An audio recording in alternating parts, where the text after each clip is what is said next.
welcome from Jim Tangcall Court here at Westside High School. We have the 3-9 Westside Warriors taking on the 6-7 Papillion La-Vista Monarchs. It's game time here tonight. Townsend, I'm Ryan Kelly. Alongside me, joining me in the booth is Townsend Hollan. We have the matchup tonight. Friday night basketball is back here at Westside High School. Yeah, you know, Westside had two road games in a row, lost to Millard North and Gretna. Since then, they had an 8-day break. And Steve Clark, you said, you know, it was nice not to have to game plan and just to work on themselves and prepare for when the next game was. Yeah, you know, being athletes ourselves too, having a break is nice because you're able to get the mental factor down and be able to kind of finesse and keep working on the skills that you guys need to work on, you know, before, like, when you go into a game, which the Warriors trying to pull off a victory tonight to go 4-9 on the season and try to, you know, curve their losing streak around and not their best season so far. Yeah, and you know, the record might not show it as much as it really should, but Westside plays they just play very hard. And talking to the Papillion La-Vista coach, you know, I realized that right away. He acknowledged it. He said they're going to just have to out-tough the Westside Warriors here tonight at Jim Tangcall Court. Yeah, now that kind of brings us to our keys to the game, Townsend. For Westside, control, control, control. Just keeping control of the ball is the main thing this team wants to do. Yeah, you know, Westside, they had some. Last time we were here against Bellevue East, it was a pretty tough game, pretty tough loss. But I think, like we said earlier, during that break, you know, they were able to work on all sorts of things, and I'm sure controlling the ball was one of those things. Yeah, now let's quickly get through this here. Westside, you know, continually playing hard and playing smart, and Papillion, they gotta, you know, win the rebound and keep matching Westside's effort and toughness and being able to win their turnovers. Just overall being able to match this Westside team and continue to try to beat them. Now we're gonna hand this over to Sugar Ray for the starting lineups of both teams. We're going to start with Papillion over to Westside, and we'll continue this here shortly.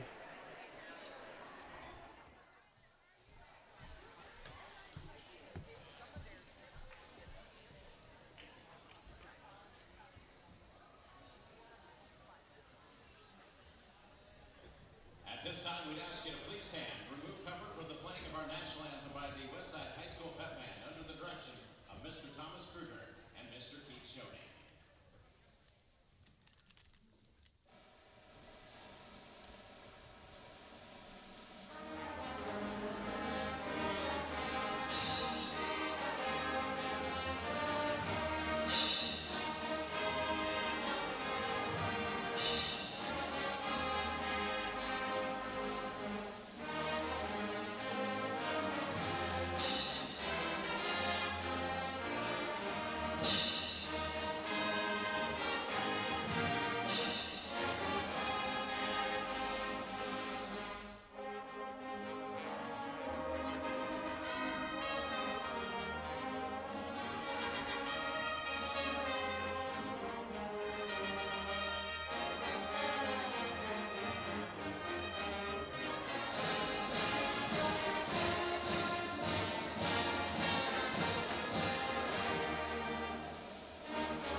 It's time to meet the starting lineups for the Monarch for Papillion La-Vista.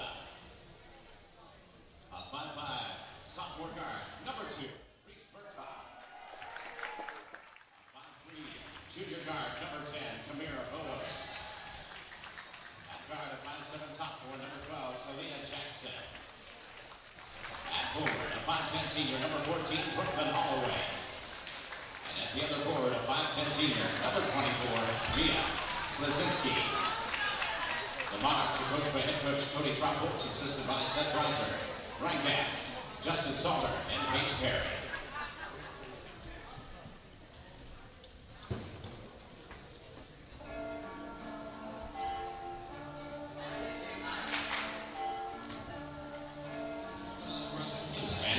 the starting lineup for your Westside Warriors. Starting at forward, a 6'2" freshman, number 1, Sinai Foster. At guard, a 5'6" sophomore, number 4, Kimora Jenkins. And another guard, a 5'7" sophomore, number 10, Gabby Duval. At guard, a 5'7" junior, number 21, Sydney Higgins. And at forward, a 5'9" senior, number 23, Elaine Wild. Where's the coach, the head coach, Steve Clark, assisted by Carolyn Cahill, Tom Resto, Thomas, Benedetto, Dave Martin, and Mackenzie Johnson. The officials for tonight's contest are Well, it's time to play basketball here as both teams will make their way to the half-court line. And here we go, Townsend. The 3-9 Westside Warriors and the 6-7 Papillion La-Vista Monarchs. Yeah, you know, this is a pretty big game for both teams. I mean, Papillion La-Vista, you know, they've won 4 out of their last 6, and Westside, you know, they're 1-7 in their last 8. So, just 2 different teams in 2 different spots, you know. Westside trying to get it back together, and Papillion La-Vista trying to just keep it up. It'll be Warrior basketball to start this out here as Sinai Foster won the tip. So you go back to Sydney Hagan as they work their way around. Foster gonna lay that one up there, will be no good. And it'll be Monarchs basketball for their first time in the quarter.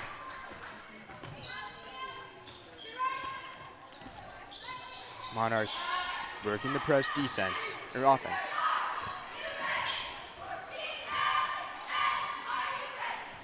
And throughout this game, you know, we're going to see Westside playing that press defense. That's something that Papillion La-Vista's coach acknowledged. He knows it's coming.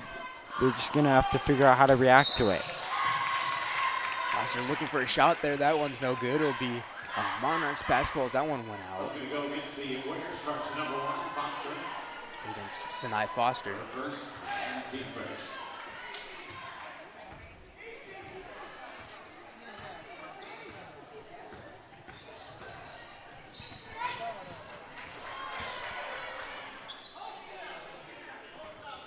And both teams doing a good job managing the shot clock. I'm not seeing too many fouls and shot clock violations in Class A basketball. That one's going to go back out in the corner for 3. That one's no good. And Westside, you know, defensively, 9 steals a game. That's something you have to watch out for. Kimora Jenkins over 2 steals a game. It's just defensively, they are a pretty good team, but in the past couple of games, it hasn't been like that. An easy steal for Holloway as they try to get around Jenkins. They'll be able to make it there and bring it back down to the Warriors hoop. And they're going to go for the layup there. That one's no good as Hagan brings it back down. That one's almost in for 2, but no good. And there's lots of back and forth play here in this first quarter. And one thing I really do like that I'm seeing so far from Westside is just getting those easy shots. That one will go off the Monarchs. It'll be Warrior basketball. It's going to go Jenkins over to Hagan. Hagan over to Duval. Jenkins going to make something happen there. It's going to go back out to corner for 3. And that one's good. Sydney Hagan for 3. Her first one on the night. You know, they were taking some of those inside shots earlier, but throughout this season we have seen that they're a perimeter shooting team, and I don't expect that to change tonight. And that one's also good for 3. Slazinski for 3. Monarch ball, check it in for Monarchs, number 3, Jennifer Hubert. A foul on the Warriors will result in Monarch basketball. We'll check that one in there.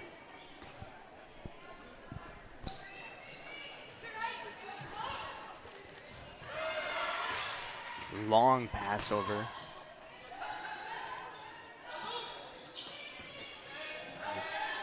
Continue working their way around. Warriors trying to stop them there. That one's going to bounce off the front iron and in for two. Monarchs will take an early lead here with just 4:50 left on the clock. And defensively for Westside this year, it's been pretty on and off. Obviously, in their last game at Gretna, only allowed 39 points. But you know, last time we were here, they allowed almost 70 points. I mean, you just don't know what you're going to get from them. But when their press defense is working, it is a scary thing to play against. I'll tell you that much. Yeah, we saw that in the Norfolk game, Towns. We saw that double teaming defense. That was pretty insane to watch. They were able to beat Norfolk in that game, and see if the Warriors can do that here. And another shot from Jenkins. That one's no good. Go up the front iron, and you see a bit of that double team defense there, and there'll be another Monarchs basketball.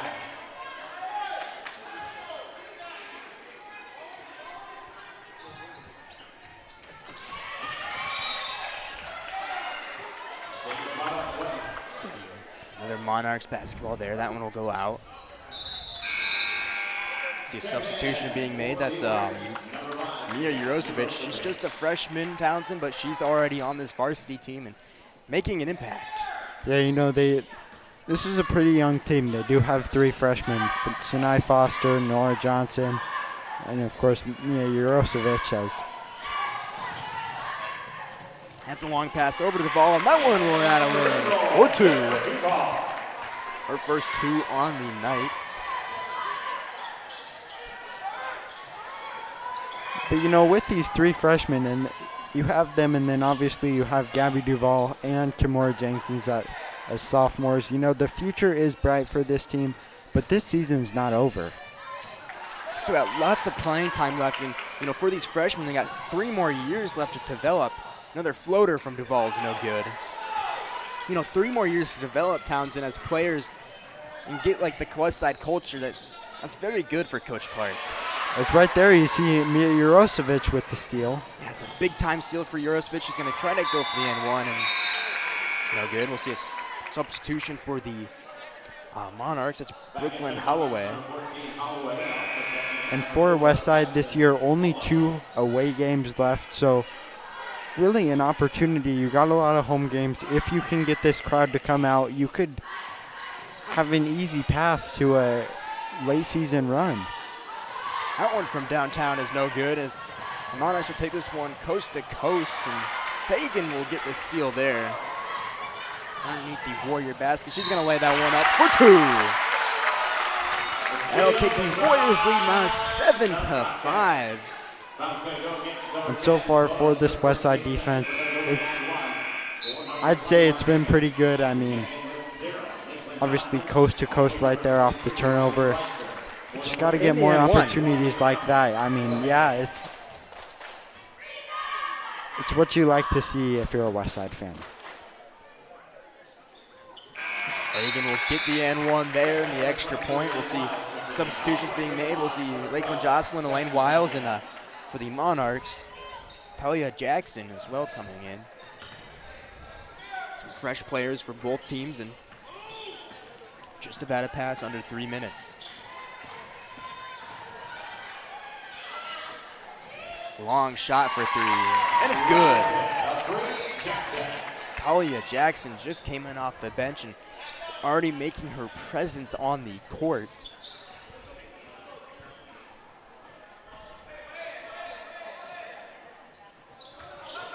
Jurosevic working her way around, gonna look for somebody to pass to, over to Wiles. She's gonna go back over to her, into the paint. Back over to Kimura Jenkins for 3. That one's no good. Long pass there. That one will stay in bounds there by Jackson, and try to get the easy floater, and it's no good. And what a great hustle play there from Papillion La-Vista. I mean, even if it didn't result in the bucket, you know, it's just the little things. An easy 2 points for 2. Kimura Jenkins.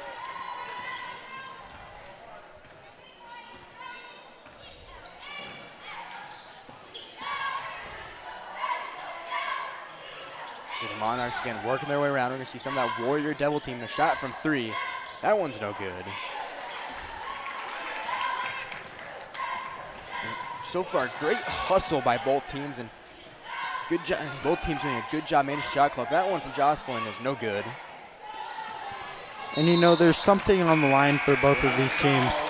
So I'm really not surprised that they're both just giving it all, really just giving their all. I mean, Westside, you know, 3-9, still have a chance to do something this season. It is far from over. There'll be a travel called there on the Monarchs, and this is time for the Warriors to shine. We're just minute 40 on the clock, and you know they're in the Monarchs territory, being able to try to score off this opportunity and try to keep pulling ahead. That one's going to go over to Johnson. That one's going to go over to Jocelyn for 3, and it's good. And so far in this game, one thing I have seen from both teams on offense is just selfless play, finding the open woman, and I mean we've seen quite a bit of scoring so far. So see a push called there, and it will send a Monarch to the line. Number 2, Jennifer Reese.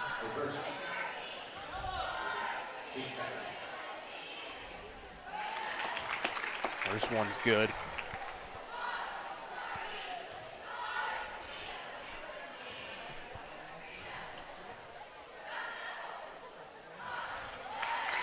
Should go 2 for 2 on the charity strike, making a 3-point lead for the Warriors.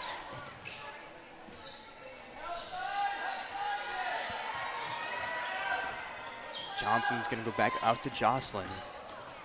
Jocelyn trying to get the easy layup. That one's no good. Monarchs will bring this one back down.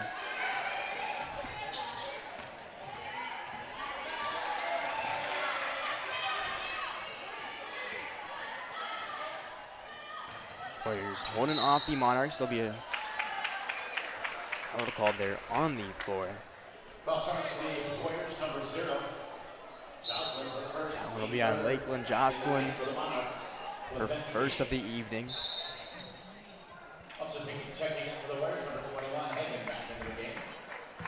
See Jenkins come off, and Sydney Hagan come back in. Just under a minute to play. That one's going to go out the back glass, and an attempt for 2 is no good. See another foul there. Number 21, Hagan for first, team 4. And shooting is Slazinski. See Slazinski shooting for 2.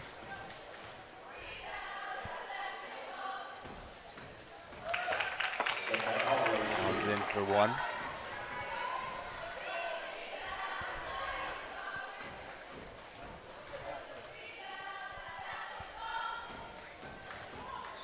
So 2 for 2 on the charity strike. We're just past under 30 seconds of regulation play here. Josevich in a bit of a pickle, though. Oh, foul there. Did not see what that was. Do you? I really don't know what that was about. Mia Jurosevich clearly didn't either. She's in a pickle, but it'll be Monarchs basketball.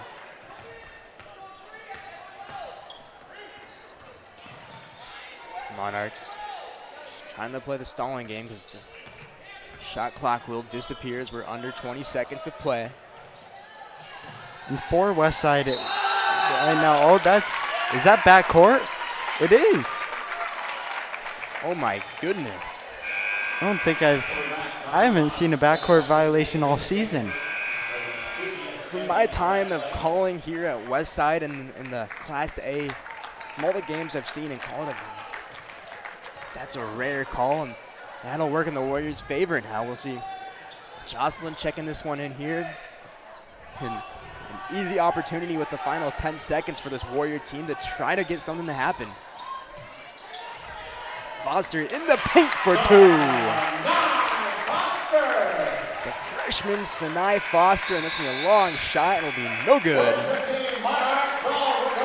What a strong start, Townsend, for this Warrior team. Yeah, you know, they're getting those easy shots, and when they're shooting it from three, it's only when it's really just wide open. Yeah, well, we're going to take a quick break here. Warriors 15, Monarchs 12. We'll be back after this short break.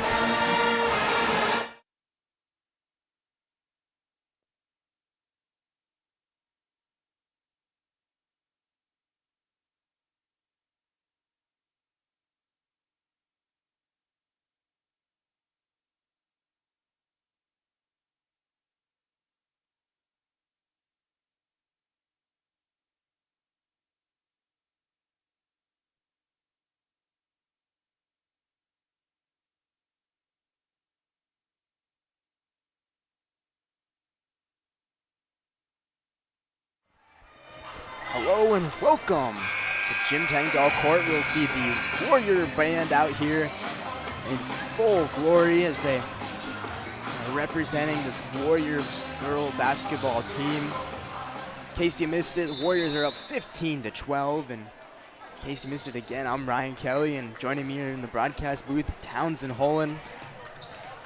What a first quarter. Check that. We'll see strong Warriors start and a backcourt violation. A lot of action. That's a shot that will be no good.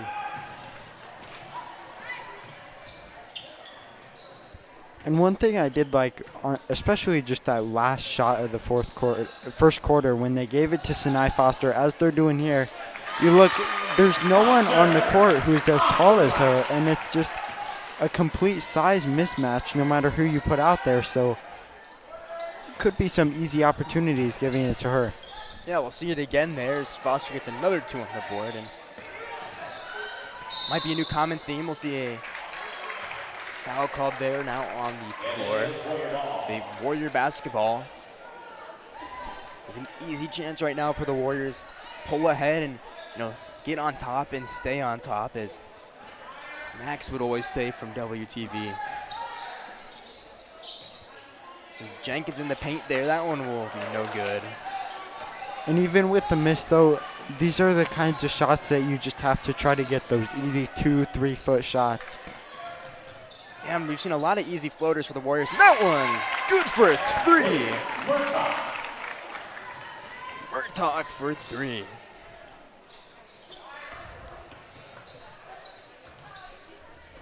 Again, those easy shots, as we were talking about, with Sear take one there, and that one's going to go back out to Hagan for 3. That one's no good. Both teams, we haven't seen many turnovers. Not a ridiculous amount of fouls, just smart basketball so far from both sides.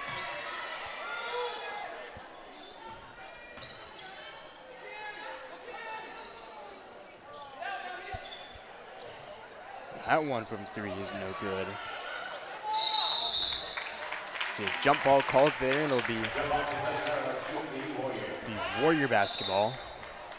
See a substitution again. See Jennifer Hubert coming in. Now,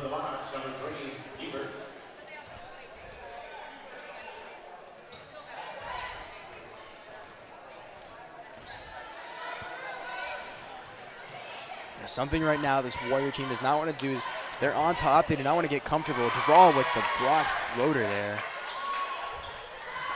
Yeah, just stick with what's working, and I mean, right there, if it weren't for the out of bounds, that could have been a pretty easy 3-point shot. So I'm liking what I'm seeing out of this Warrior offense so far. Yeah. A lot better than what we saw in their last game. Already almost over half of how many points they scored last game. They scored 32 against Gretna. That one will go off the back iron.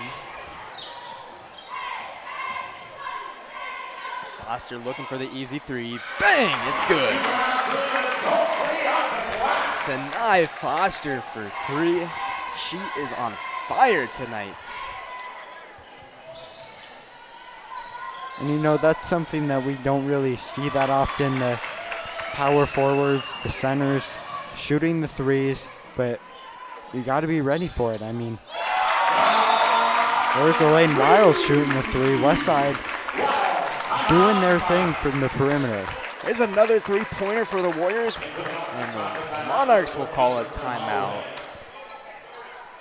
We're going to take a quick break here on the WTV Live Network. We'll be back after this short break.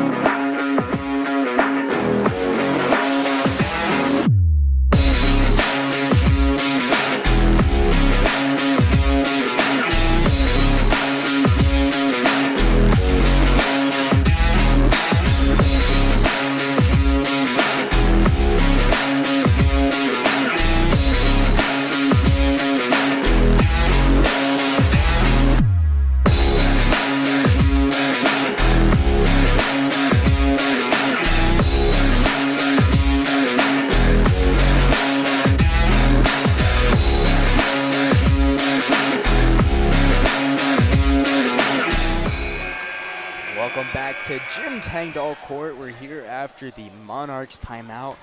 Warriors 23, Monarchs 15. We'll see Sinai Foster scoring a three-pointer, and as well as Lane Wiles. Both players making their presence. That one's going to go out of bounds.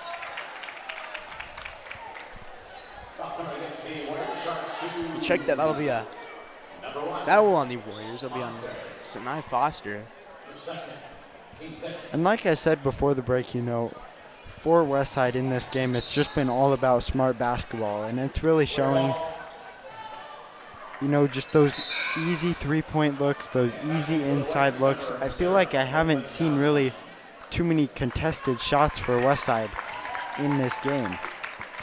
And something this team definitely wants to do right now is try to play not as sloppy. We have 16 fouls right now. Not a place they want to be in right now. Yeah, and you know, that's something that they've really struggled with all season. There's Kimora Jenkins, the record holder, I believe. It's 3 for Kimora Jenkins. Another one for her.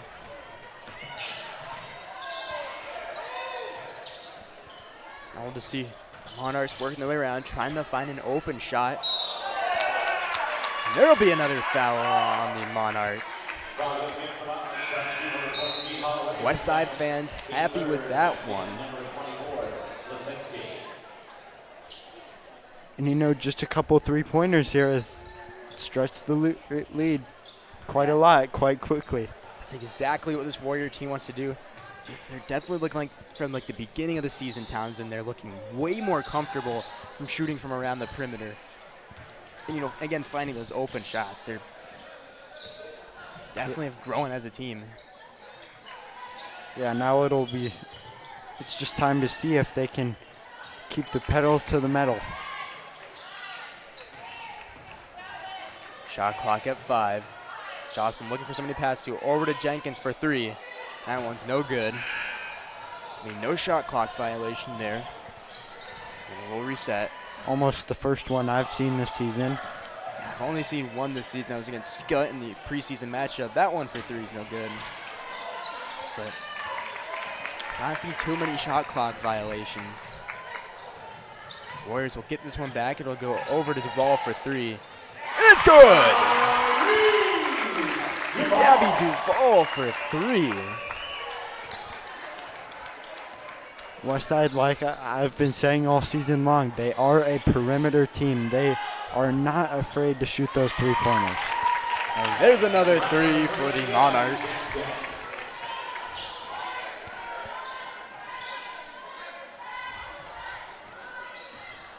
Yeah, this Warrior team doing a great job of getting on top and staying on top. They want to keep finding those open shots. Just under 2:40 left on the clock.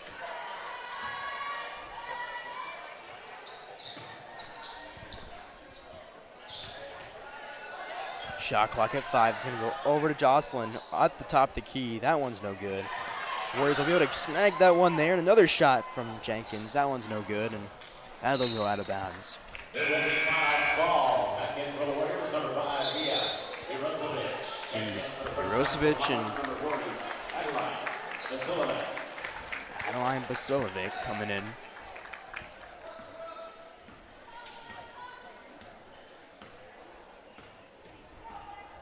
And you know, with about 2 minutes left in this game, or in the half, my bad. Yeah, you know, just Westside can't really afford to lose much ground. This is the time where you can gain some momentum going into the half. We'll just have to see which team can do it. Yeah, we're just about a minute 50 left. Okay, it's a 9-point lead for this Warrior team. The Monarchs basketball. Number 2, Townsend. See Johnson checking in now. Her second appearance on the night.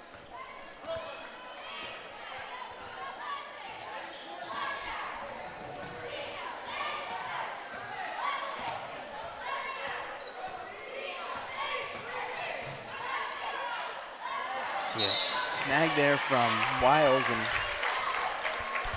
it'll be Warrior basketball. Coach Clark wanted that to be Warrior basketball, and it will be. And I'm sure this is also just in general the defense that Coach Clark wants. You know, they're playing a good game defensively, and it's showing. I mean, they're up 9. Yeah, definitely Townsend. And we've seen less and less fouls coming in as these games progress. So far, they're limiting their sloppiness on their plays. And Johnson with the easy floater. That one's no good. Long pass, and that one will go out of bounds on the baseline. Back in for the Monarchs. Number 3, Hubert. See Hubert checking back in again for the Monarchs. I think she may have tried a trick there to try to hit it off Nora Johnson so that it could go out of bounds on Westside, but it didn't work. Interesting tactic that I've not seen before. We're just under a minute of regulation in the half. It's going to see a bit of a fight for the ball, but the Monarchs will get away with it, and Jarosevic able to stop her there. Let's see it from downtown. That one's good. From downtown, Sasinski for 3. But here the Monarchs come. They're closing in with just under 30 seconds left. Westside don't have to be in a rush here to really do anything. Open shot, though. That one from Jenkins is no good, and Jarosevic trying to get that there. We'll see the clock stop at 15 seconds. We'll see Sinai Foster checking in. You know, maybe we saw it last time at the end of the quarter, Townsend. They put Foster in there, and they're able to get her underneath the hoop. Can they do it again? Last-minute points is what this Warrior team definitely wants to end on. A good emphasis for the second half. See, just 10 seconds left. Yeah, I think they may try that. I think they might go inside with Sinai Foster. They will. Lose control. That one will go off. Clock will stop at just a second. I saw a bit of a travel there on the Warriors, but they will not call it. Now, if you're Westside here, who are you getting it to for this final shot? It will be Jocelyn. Jocelyn is going to try to punch through, and that one's no good. And there you have it, folks. The Warriors 29, Monarchs 23. We're going to take a quick break here on the WTV Live Network. We'll be back with second half action.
folks, and welcome to WTV Live. We're here at Jim Tangcall Court here at Westside High School.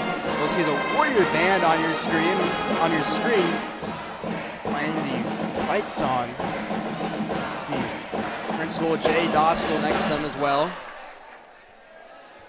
And Townsend coming out of the half. We'll see the Warriors 29, Monarchs 23. And let's take a look at our leading scorers in the first half. We'll have Sinai Foster with 7, Sydney Hagan with 6, Murtaugh with 7, and Slinsky for 6. So. Well, you know what? I tell you what, all right? Sinai Foster, they're just getting her the easy shots, and who's going to stop her? What is she? 6'2"? I mean, yeah, she's 6'2". No one else out there who can. Let's take a look at the height kind of ratio here. Sinai Foster, we can confirm she is the tallest player out there on the court. Tallest Monarch player, 6 foot, so clear height advantage there, but the Warriors are using that to capitalize so. Good sight to see Warriors bringing this one back down, working it around. And I'm interested to see, really, are they going to go to Sinai Foster on the offensive side? I would assume that they would just keep it up because it worked pretty well for them in the first half. So a shot there from Wiles will be no good, and the Monarchs will bring it back down. Another shot from 3 is no good.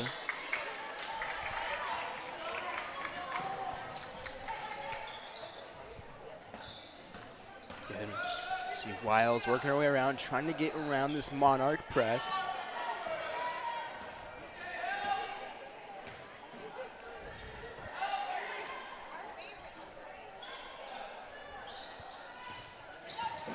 Foster going into the paint now and will be knocked out. How about that right there? Didn't even care about the height difference, still able to get up and block it. How about that? That was a great move by the Monarchs, and they're great defensive strategy. And it's something they're going to want to keep doing to help get rid of this Sinai Foster and keep blocking her shots. That'll be a shot clock violation. And we finally see one. I haven't seen one all year. Here we go. You just don't let it happen again. You can't let that happen a lot. It's an easy thing that it's 35 seconds. I mean, you got time to get off a shot. Yeah, and the Warriors will be unsuccessful with that there, and result in a shot clock violation. We'll go.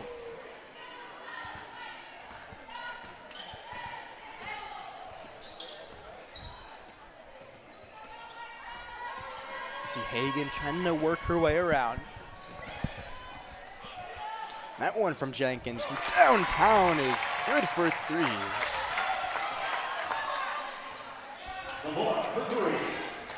And that's one thing you can't let happen. You cannot let Kimora Jenkins get hot from 3.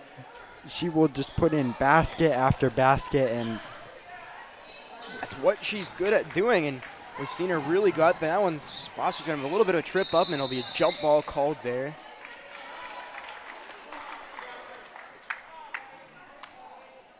And possession arrow to the Warriors.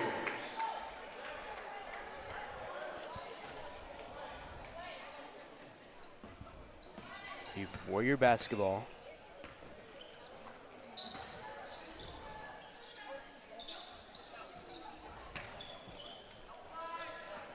Foster able to snag that one there and give it back off to Wiles, over to Jenkins, back off to Duvall. Traveling will be called now on Duvall. It'll be their first team foul of the half. I've seen a couple traveling calls for these Westside Warriors so far this evening. Just not something you can afford to have. I mean, there have been some just sloppy moments from them. It's a little better than the game at Bellevue East, but just still needs some improvement. Obviously, they're not feeling the effects of it too much, though. I mean, they're still up 9. Yeah, that's what this Warrior team wants to do, and there's 3 for the Warriors. This is what this Warrior team wants to do right now, Townsend. Get on top and stay on top, and we'll see a Monarchs timeout as they seem bumfuzzled as they head into a timeout. We're going to take a timeout as well on the WTV Live Network. We'll be back after this short break.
Welcome back to Jim Tangcall Court, the home of the Westside Warriors, who currently lead 35-23 over the Papillion La-Vista Monarchs.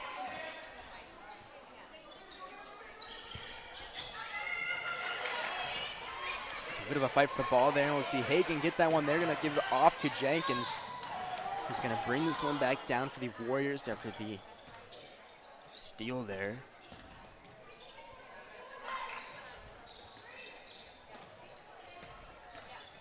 Jenkins trying to work her way into the paint, and it'll be no good. That will be foul. It'll be Monarchs, excuse me, Warriors basketball. Check that. Yeah, charge. Team first, back in number 3, Jennifer Huber for the Monarchs.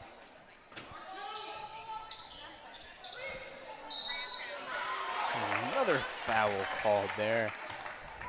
Monarchs not happy with that one, as it'll send Hagen to the line. To the line we go with Sydney Hagen shooting 2. Sydney Hagen, 6 points in the first half, if I'm correct. Oh yeah, 6 points. Definitely been one of the key factors for this Westside team. How about that one? Lucky bounce. And it goes in.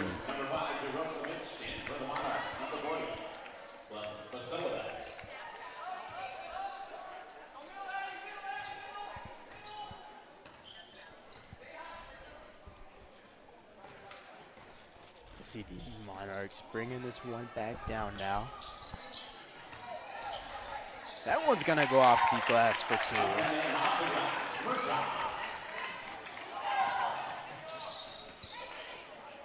Sinai Foster. Oh, almost another three-pointer from her. She is not scared to shoot it from out there. You don't see that from centers very much in basketball. And I throw that one back off to Hagen from downtown for 3, and it's good. Sydney Hagen for 3. Talk about being a key part of this team. She's really oh my showing goodness that in the second gracious. half. She is on fire this evening.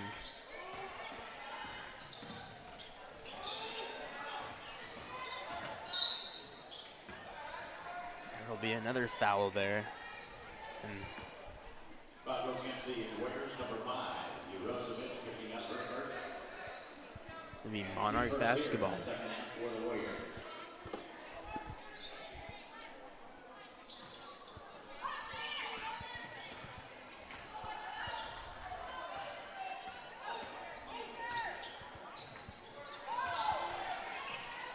That one's going to go off the bottom of the hoop. Second time that will go off the bottom of the hoop again. Welcome against the Warriors, charge 2. That'll be a foul against the Warriors. Urosevic, her second, team second. Don't usually see it hitting the bottom of the hoop. We saw it twice in a row there. Monarchs from the line there. That's one. That's Hubert.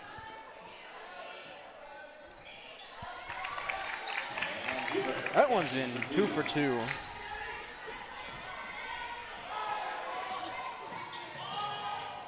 We're gonna see Jurosevic in the corner for 3. It's good! Yeah, Jurosevic for 3. How about those 3-pointers? They're just shooting them time and time again, and they're going in time and time again. It has been a very successful night for these Westside Warriors from the three ball. Now, what can I say? This Warrior team on fire right now. And another steal for the Warriors, and they'll call a jump ball there, and it'll be Monarchs basketball. We'll see substitutions being made. We'll see Lakeland Jocelyn coming in, as well as Addison Hollan.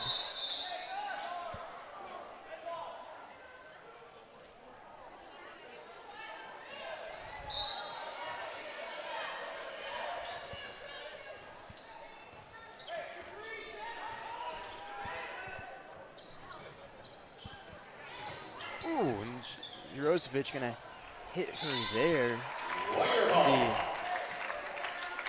that was a little confusing there, but it will go out on the Monarchs and will result in Warrior basketball.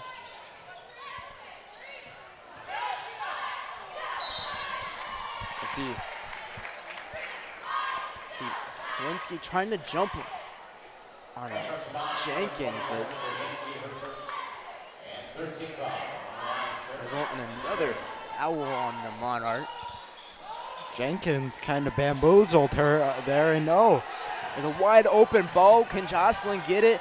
Little one will go off of her fingertips and roll out of bounds. The Monarchs basketball. no idea what happened there, but just a miscommunication. Yeah, and something you do not want to do with this much of a lead. That one from 3, that one's no good. That one from Kurtak. It's gonna be Warrior basketball.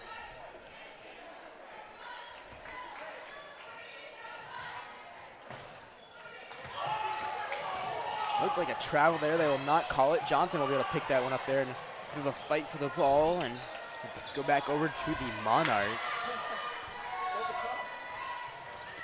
Whole mess of a 10 seconds there. It was hard to keep up with who had the ball.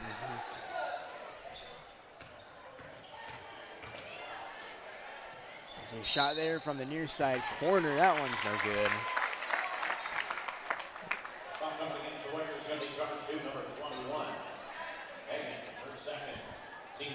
See, Jennifer Hubert now going to the line.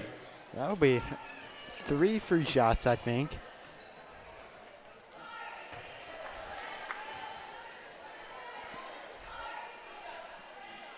These are some really important shots right here, trying to get back into this game. Down 15 points here at Jim Tangcall. Substitutions being made. We'll see Gabby Duvall, Kamora Jenkins, as well as Elaine Wiles now checking into the game.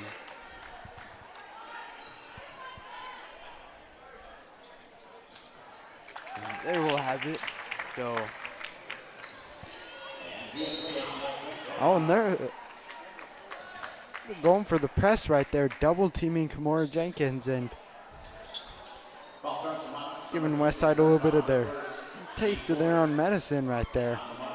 We've seen Westside do that a couple times, and they're in total press mode right now. Yeah, this Monarch team right now, Townsend, if they want a chance at winning this game, they have to stop this Warrior team. This Warrior team, we've seen them stop Sinai Foster, and they're now showing no mercy against Kamora Jenkins. This Warrior team has to continue to keep pushing and to keep up with this Monarch team. That one's going to go back out to Jurosevic for 3. And it's good! Mia Jurosevic for a 3. Mia Jurosevic, 2 straight 3-pointers. Swish. Oh, there's another. There's another one. Reese Murtaugh for 3. Oh my goodness. It is a 3-point battle out here. Back and forth 3-pointers. What could you ask for? To end the third period, we're just under 30 seconds to go. If you don't love that, I don't know if you love offensive basketball. That easy floater's no good. And see the Monarchs looking to take a shot there. They'll get that one in there for 2. Completely faked out the 2 defenders right there. Great work. There's a foul against these Warriors. We'll see Jenna Brown now checking in and Ava Stoller.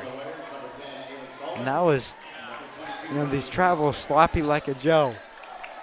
Yeah, you do not want to be playing sloppy right now, and it's not the time to be doing it right now, as we're getting down into the game time where it matters, and these points will start to add up. Fouls will add up, and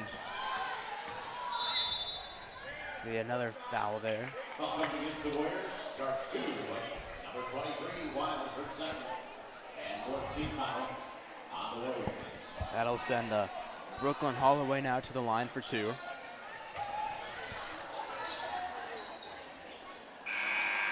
Almost a great granny shot right there to end the quarter, but well, there's the end of the third period. Townsend 45-34. I had a quick question for you. If you are the Monarchs head coach, how are you getting back into this game?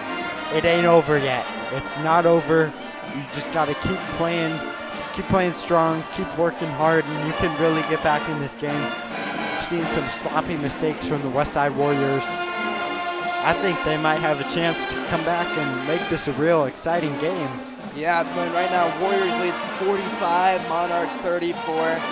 They are nowhere out of this game right now as the Warriors have to continue to get on top and stay on top. As this Monarch team and trying to get on top to try to disrupt this Warrior team from being on top. Just 10 seconds left in the break, and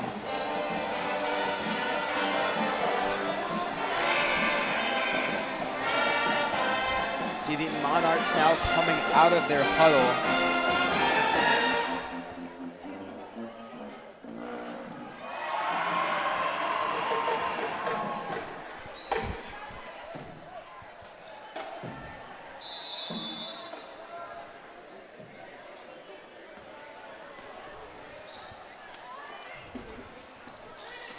The Warrior basketball to start out the half, or the quarter. Check that. And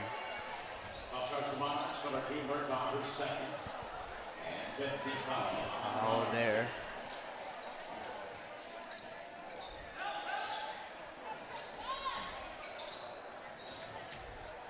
Jenkins trying to get something to happen here.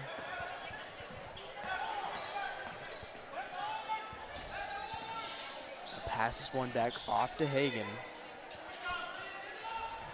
That one from Foster. It's good. Sanai Foster from the top of the key. Oh my goodness. It has been the green light for three in this game for the Westside Warriors. Just three-pointer after three-pointer. Yeah, they have not let up many three-point opportunities, and it is, if you look at the score right now, 48-34, that is really paying off right now. Papillion La-Vista right there almost got a steal, was able to knock it out of bounds.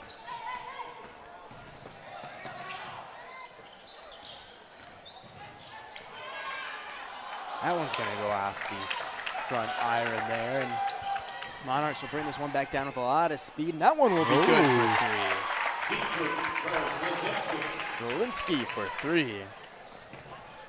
Easy three-pointer for her, and that'll be a foul there. Warrior fans will think that's hogwash, as Monarch fans are happy with that call there. It'll be Monarch basketball. Seen some double dribbles, some travel tomfoolery in this game.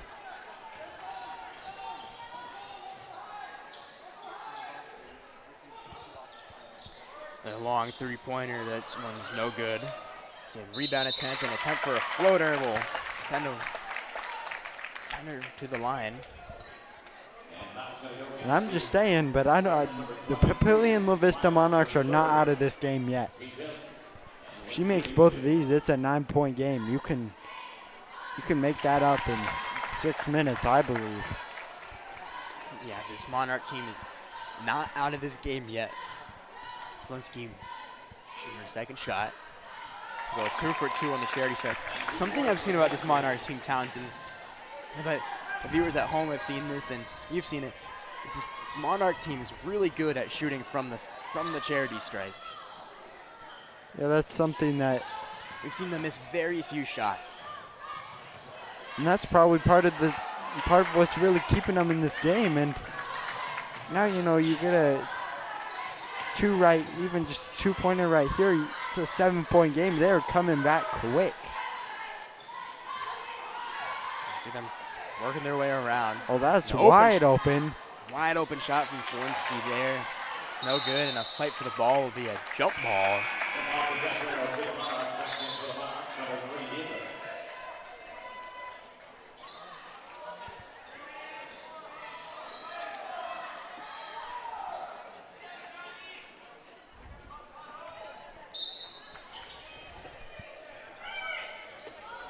That one trying to go in, and we'll see Hagen steal the ball there. And it was handed off to Duvall now. Duvall with the easy floater. That one's no good.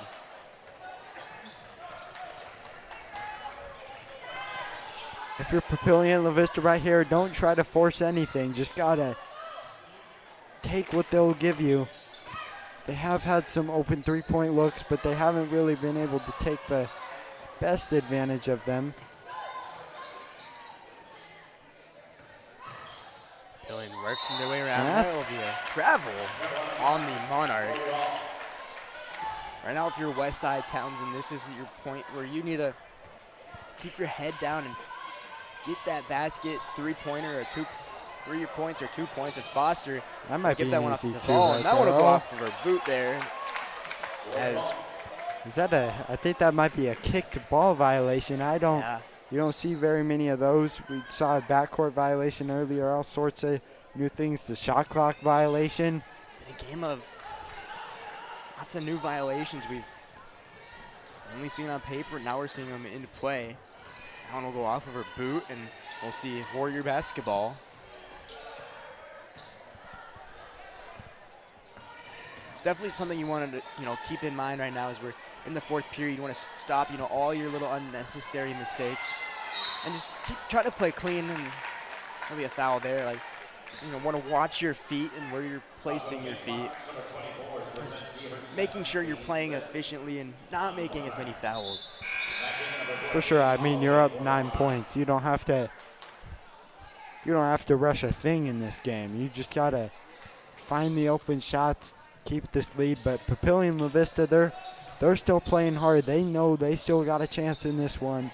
So they may be down, but they're not out yet. And that one will be Papillion La-Vista ball. They're getting the opportunities. They just have to make the most of them. Yeah, and that one will be on the Warriors, and it'll be flip the possession arrow there.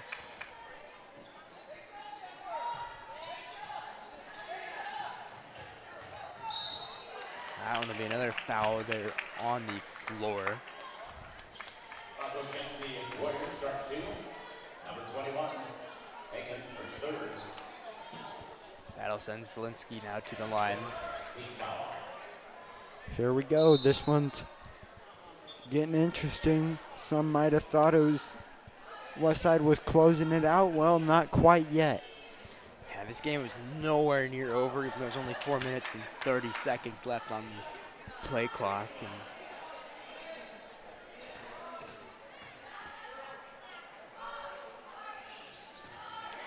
that one's in for one. Just what a game, to say the least, Townsend. Yeah, the Papillion La-Vista Monarchs. Can they do it? Can they come back? I believe they were down 48-34. That's 14 points. They've cut that in half. But now they got Jurosevic back out there, the three-point weapon. What's this going to be?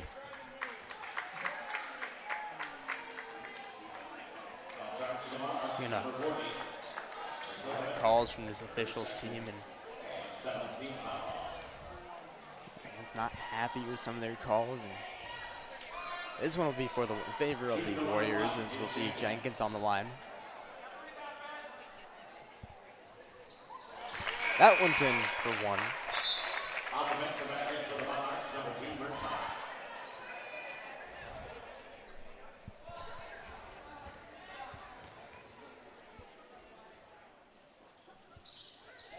That'll be another make for Kimora Jenkins right there. Yeah, she'll go 2 for 2 there. It's a good sign for this Warrior team. They need to keep advancing their points and keep the points coming in and stay on it. We're just going to see them in trouble, but she'll get the easy floater for 2. And they're pressing Westside. What'll this be? Jurosevic a little confused there, dazzled.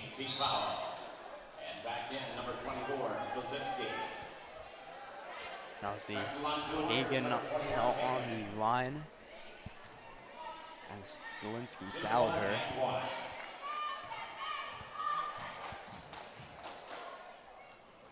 And that one will be no good.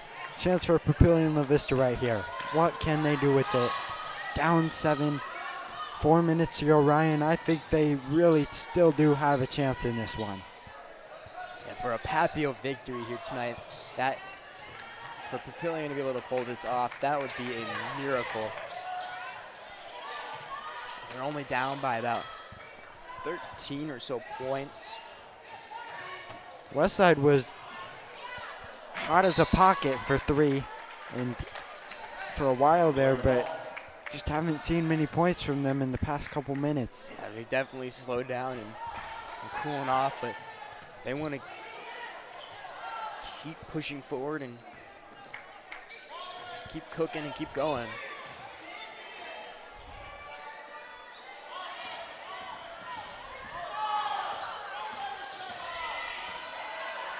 Ball from the top of the key, that one's no good.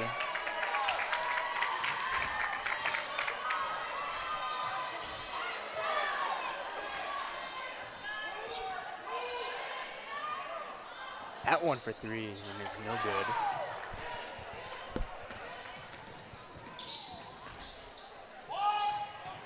Hagen over to Foster. Gonna give that one off to Jurosevic. That one's almost gonna go out. And you know, Papillion La-Vista, at the end of the day, win or lose, they have had the opportunities, and they just haven't really been able to cash in on a lot of them. We'll see if they can here on the fast break. Yeah, that one will go out on the baseline. And the time, it's winding down, but the Monarchs are still in this thing. Yeah, with Zielinski at the line. It's the point to get some easy points right here.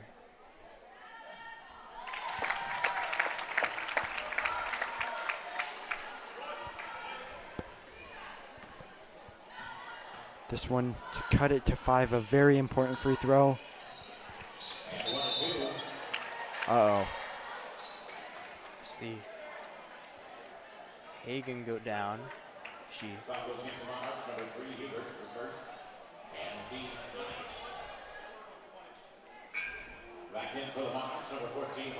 will be okay. And see her now go to the line. Again, free opportunity to get some free, easy points right now for this Warrior team. Great time to cash in and cash out like Tyler, the creator. And that one's no good. And here they go. This one. Oh. That one's no good. And her second attempt, no good. They're getting the offensive rebounds, though. They're playing so hard. Almost been. Wonder if third time would have been a charm there, but that one will be I don't see that happen there. It's Warrior basketball.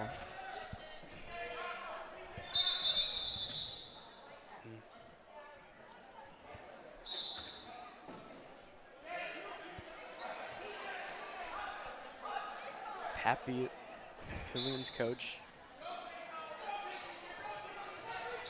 trying to get his team to move there. Going to see a double team there on Duval. And that one will push her out. You know what? And play there. You saw it there, Townsend. They pushed her back and was able to get it back and be Monarch basketball. This Monarch team following their keys to the game from the start of the game. That one for three is no good. Oh, that'll be a big break for them right there, getting the ball back after that missed three. Yeah, can this Monarch team try to capitalize off of this right now? Foster will grab that one there, and another foul against the Warriors. This is not working in their favor whatsoever. Steve Clark just thinks that's malarkey, in the words of Joe Biden. Yeah, he is not happy with this right now. We'll see another penalty shot there. That one will be good.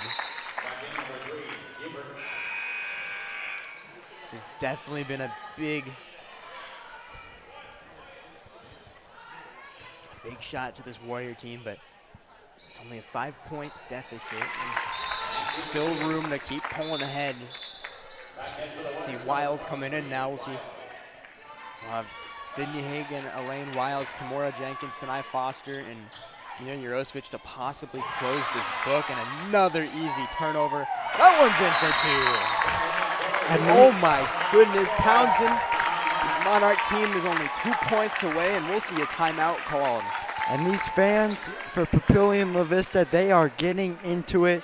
Steve Clark obviously still not happy with that call, but you know, they're showing that clutch DNA. They have it on defense, able to get the easy shot on offense. Yeah, this is, for the Monarchs right now, this is what they want to do. They are 2 points away from tying this one up here, and another 4 points to taking this one here and closing this chapter of their season. And you know what? I think we could have the WTV Live Girls Basketball Game of the Year right here. This is, what a game it's been. I mean, we've seen some good games for Westside, like that opener against Lincoln Southeast, but this is just, this is something else. Yeah, definitely. Just what a game.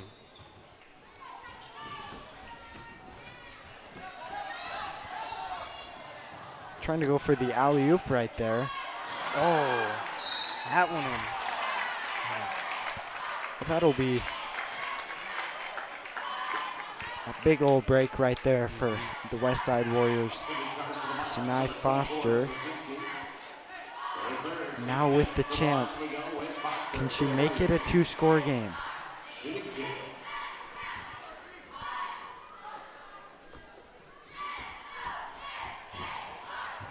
Oh, that one will be a good for one. The lucky off the back rim bounce. This is what this Warrior team needs right now. Just more points to separate themselves from this Monarch team. That one is no good. Ladies and gentlemen, we still have a 1-score game here. A lot of things can happen here, Ryan. Yeah, this could go either way right now. And this is a game that you fans are definitely going to be on their feet for. And oh, Clark is not happy with that one. Oh my goodness, there could have been a foul called there, and the refs will not call it, but Monarchs will continue to press on. Just a minute 30 left on the clock. Shot clock at 3. That one will go off her fingers, and it'll be Warrior basketball as the shot clock resets. Long pass over to Wiles, over to Duval in the corner for 3. Bang! And it's good! How about it? Duval for 3. Oh my goodness, folks. Just under a minute left to go. Can the Monarchs pull this one off? That one will be no good. Steve Clark just still not happy with the calls, but what a shot right there. How much more can you ask for? Gabby Duval. Yeah, we'll see now. Holloway going to the line for the Warriors and for the Monarchs, and we'll see her go off now. And Westside, you know, that three-pointer, they just made it way tougher for these Monarchs to win this game. That one's good for one. Yeah, no, with these fouls going against this Warrior team, and you could have not asked for anything better than that last three-pointer. And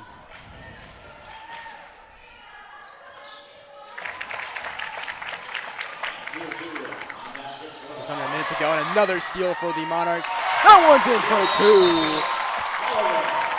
Coughlin Holloway for two. It's a two-point game once again, Townsend. Steve Clark just shaking his head like, what happened there? Yeah, in the wise words of James Draws, what happened? What is going on right now? He is clearly not happy. We'll take a longer 4-minute timeout, but let's take a look here, Townsend. If you are Steve Clark right now, what's going on? What are you saying in that huddle? Just don't force a single thing. I mean, you cannot really afford to make any mistakes because this Monarchs team, they have the momentum. They know what it takes to win this game. They've won 4 of their last 6, trying to make it 5 out of their last 7. Now, let's kind of flip the coin here over to the Monarchs. If you're their head coach right now, what are you thinking? What's going through your mind right now? And you know, I think he might just try to get a press here on the Westside Warriors as they'll be inbounding the ball.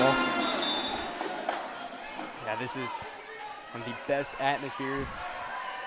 Almost both sides of the bleachers are with a good number of spectators in attendance here, and that atmosphere's alive. Risky pass right there. There's a travel on Sydney Hagan. She does not seem happy with that one, as this will go to the Monarchs. You know, right now, if I'm Sydney Hagan, I just want to brush that off my shoulders because we still got 50 seconds left of game time. This Warrior team has what it takes to keep this Monarch team out of the paint and just keep them back. Yeah, you know, for a second there, I will say I thought there were like 15 seconds left. It's been so exciting. We still got 40 seconds. There's an easy floater for two. And what a shot right there. Now, what do you do on defense? It's tied. What? And that one's out on the Warriors. We're tied with just 31 seconds left. Oh my goodness, folks. What a I think, if I'm correct, it was 48-34. Now it's 54 all. What will happen here? Friday night basketball back in Jim Tangcall court at Westside High School. They're going to sit this one out possibly. There's 15 seconds left. Top 2 scorers in this game going at it right there. So we'll go back at it again, and we'll see What'll that be? Another timeout. Just 8 seconds left on the clock. We're going to keep this here on the WTV Live Network. What a game. What a comeback. Ryan, thoughts? Well, we've not had a Friday night basketball game in a long time here at Westside. And this is the perfect game to have Friday night basketball back. Oh my goodness, what a game. Monarchs came back from that lead. Warriors, they just have to stay on top, get on top. 8 seconds left. They just have to keep pushing forward and just keep this Monarch team out and keep them in the butterfly net. But this Monarch team, they want to push through this Warrior defense right now to try to get any final points to win this game. And in all the games I've commentated. See a Warrior timeout now, and wow, yeah, we're going to take a quick break here on the WTV Live Network. We'll be back after this short break.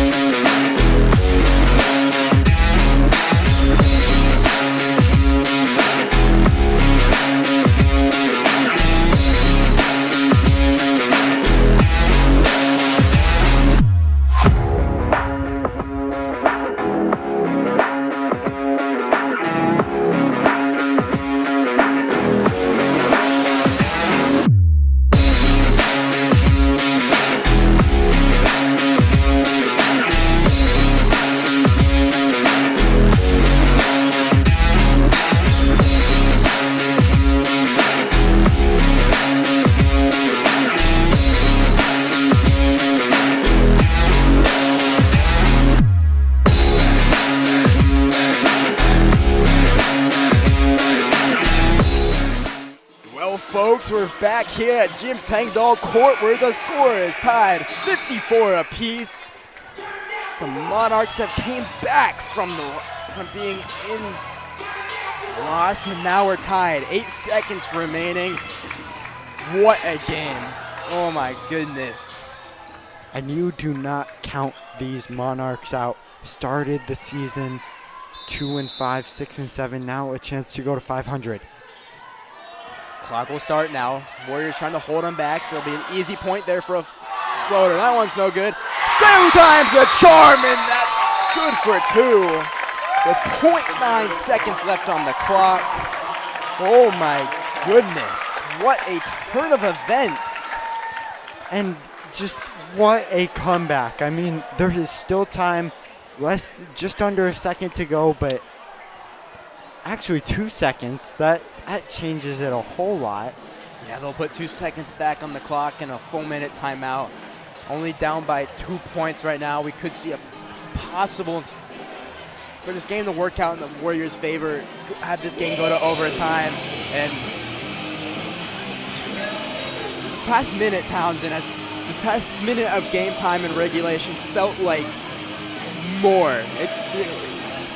It's just been something else. It felt like it's been probably the whole game.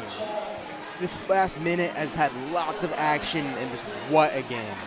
Westside pulled ahead for a while. We're up 14. Now they're down 2. What will they do? Warriors and Monarchs will take the court as song number 2 turns off. And ref's trying to wave something down, and Wiles will have to check this one here with Hagan, and we'll have a officials malfunction there, and the clock will go off.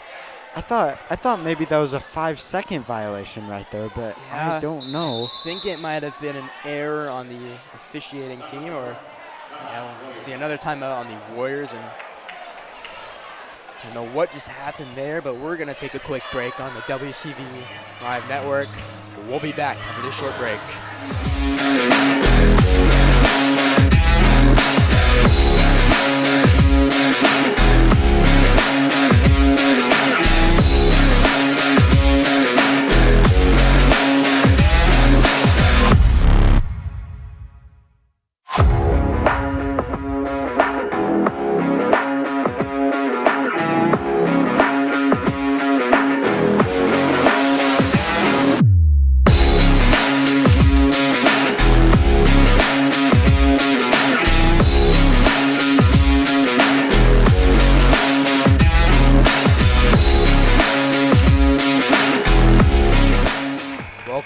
To the WTV Live Network, where it's now Monarchs 56, Warriors 54. Lane Wiles going to check this one in here, with just 2 seconds left, and that one's going to be brought out by the Monarchs to win the game. Wow. What a turn of events, Townsend. There it is, our final score. 56-54.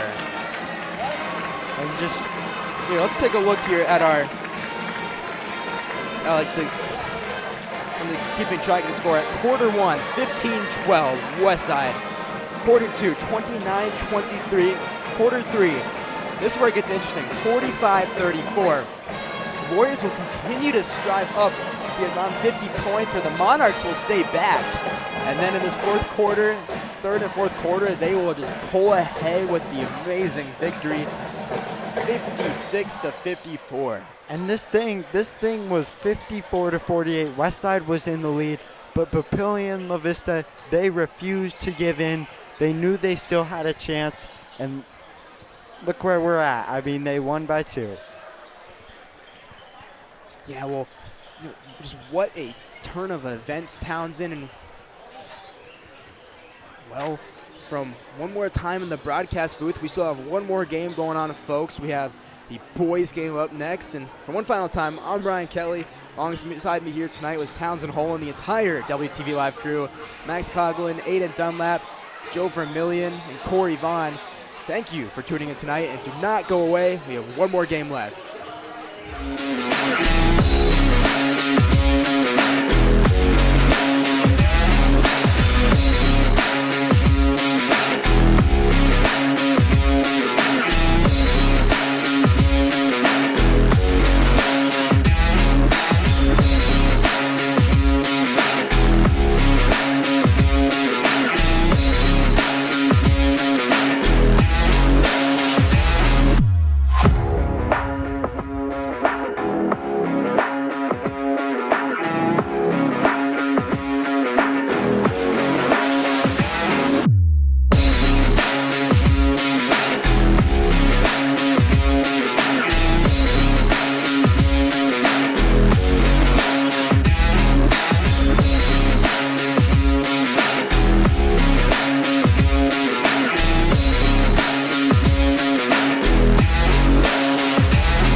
everybody, and thank you for joining us here tonight at Jim Tangcall Court at Westside High School. I'm Max Coughlin. Alongside me here tonight is Ross Jernstrom for a battle between Omaha Westside and Papillion La-Vista. Ross, the Warriors are coming into this matchup at 10-3 after taking an upsetting loss last week to Gretna. Yeah, the Warriors have got to bounce back if they want to stay up in the top 5 in the state. Currently, they're ranked 4th in Class A by the Omaha World Herald with a 10-3 record. And Westside's just got to, get back to that winning column, and I think they can do it tonight against Papillion. So we take a look at something extra special here for tonight. We talk about Coach Jim Simons, head coach of the Omaha Warriors, and he surpassed that 100 win mark, which not a lot of coaches in the Omaha Metro, even in Nebraska high school basketball, get to, besides some of those legends, and Jim Simons has done that himself early on in his career at Westside. Yeah, Jim's been here at Westside since 2001. He's a graduate of Westside from 1996, so he spent a good portion of his adult life here at Westside High School, and it's going to be a great honor tonight. Afterwards, they're going to honor him for his 100th win, and he has gotten to 100 wins faster than any other coach here at Westside High School. So that's going to be a big honor tonight. And watching this broadcast tonight are his mom and dad down in Arizona, Dr. Jerry Simons and his wife Judy. So this is a special night for the Simons family. So we take a look now at Papillion La-Vista. They come into this matchup at 5-9, but their record doesn't really explain a lot of their team. You talk about players like Chase Williams, who's averaging 15 points a game. He is that big key player to watch out for tonight for Papillion. Yeah, he's the guy that makes the Monarchs go. Chase Williams, number 12. Watch him tonight. He averages 14.8 points per game, and he is the guy that makes the Monarchs go on offense. And you know what, this team, they are 5-9 right now, but they can come up and surprise you because they have some really good players down low. They have a 6'7" center, and then with Williams, if they are hot tonight, they could pose a threat for Westside. You talk about the 6'7" player, that's Eric Ingerson. He is the starting tight end for their football team, and so he is a very big key contributor to this basketball team as well as the football team for Papillion La-Vista. And now we take a look over at Westside and what Westside has been doing, and I think the biggest player to talk about tonight is Tate Advati. Yeah, Tate Advati leads the Warriors at 15.8 points a game. He is the guy that is really the best all-around player on this team. He rebounds, he scores, he makes free throws. Tate's a returning all-state player. He is the key for the Warriors tonight, and the key is for him is he's really been hot lately. I mean, he got off to a slow start this season, I think because everybody focused on him defensively, but he has really come around the last few games, and he's been the leading scorer for Westside. And another player that we do actually need to look out for tonight for Omaha Westside is transfer from Omaha South, Ricky Lofton, who has not played all year long due to an injury on his ACL, but he is back tonight. He may not be starting on the starting 5, but he will by far definitely be getting some minutes tonight, and he is that player who can come in and make a big impact for this Westside team. If there's one area that Westside has struggled after last year, they were so good a year ago from the beyond the arc, from three-point range, and if Lofton can give them some help from behind the three-point line, that is a big lift for the Warriors because that is one area that they have really struggled at this season. So maybe Lofton can give them a boost with the three-pointer tonight. And to take a look on the outlook for the Warriors next week, next Tuesday, Ross, I think is the game that every single Westside Warrior student looks forward to every single year, not just in football, but also for basketball, taking on Creighton Prep at Creighton Prep. That is Tuesday night at the Birdcage, and it's the best rivalry in the state of Nebraska. Last year, Westside dominated the contest here at Westside. They won 84-42. Get this, Max, a year ago when they played, they had to put the running clock because Westside was ahead by 40 points in the game. But the Junior Jays got their revenge at state and beat Westside 53-48 to upset them in the opening round of the state tournament. So this rivalry goes back and forth, and that'll be an interesting game to watch next Tuesday night. But the Warriors are focused on the Monarchs tonight. We're going to take a quick break here on the WTV Live Network. When we come back, we'll have the national anthem and starting lineups.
here at Westside High School. I'm Max Coughlin, Ross Jernstrom right beside me here tonight for Westside versus Papillion La-Vista. We are just moments away from starting lineups and then tip-off right after that. You can feel the energy in here, Ross. You have a nice student section. The band's here tonight. The stands are filling up, and we'll send it down to Sugar Ray, the PA announcer, to announce the starting lineups.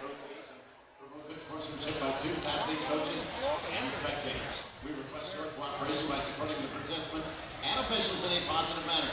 Profanity, ethnic, sexist, or other intimidating comments or actions directed at officials, students, athletes, coaches, or team representatives will not be tolerated and are grounds for removal from our facility. Thank you for your cooperation and good luck to both teams. It's time to meet the starting lineups. First, the Monarchs from Papillion La-Vista High School. Starting guard, a 5'10" senior, number 12, Chase Williams. Another guard, a 6-foot junior, number 20, Colin McKay. At guard, a 6'1" junior, number 24, Brock Rawl. At forward, a 6'3" sophomore, number 32, Dale Johnson. And the big man in the middle, a 6'7" junior, number 34, Eric Ingersoll. Sponsored coach by head coach Will Pop, assisted by Matt Ime, Russ Jernstrom, Bill Hansen, Taylor Jansen, and Josh Raposa.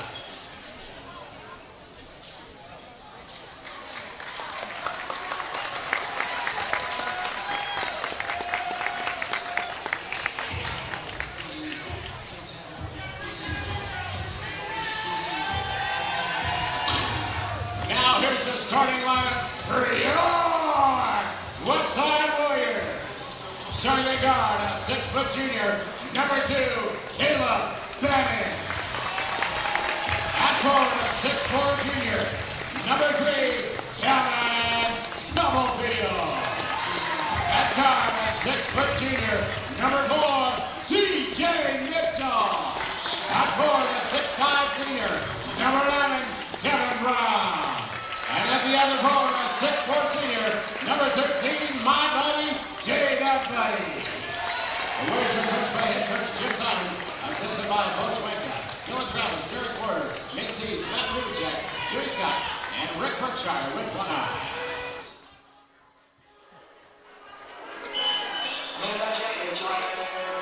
Here we go now, just moments away from getting underway here at Westside High School. You can see the student section on the bottom left of your screen. They're getting into it here. It's a Friday night lights battle, indoors battle here at Westside. And check out the big man in the middle, number 34, Eric Ingerson, 6'7". And height has always been a problem for Westside this season. We'll see if this makes a difference tonight for Papillion. It's going to be Kevin Brown and Eric Ingerson in the middle to tip this one off. It'll go in the favor of Papillion, and we're off here at Westside High School. Chase Williams will start with the ball. He'll drive in and he'll work back out. Johnson over to Williams once again. Williams on Caleb Benning. Williams will go to his left. He'll bounce back out. He'll give to Wall. Now McDade. He'll work back in the corner. McDade's in trouble. He'll give it back out to Johnson.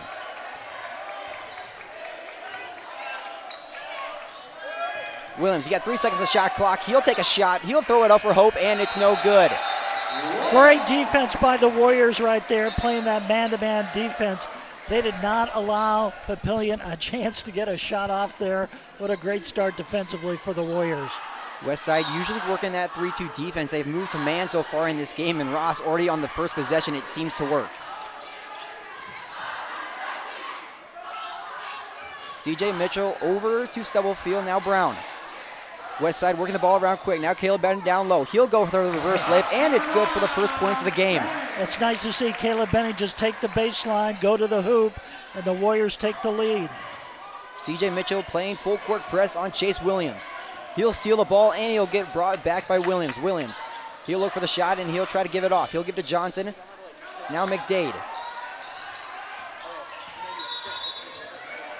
And it's going to be a foul on Papillion. It'll be Westside ball.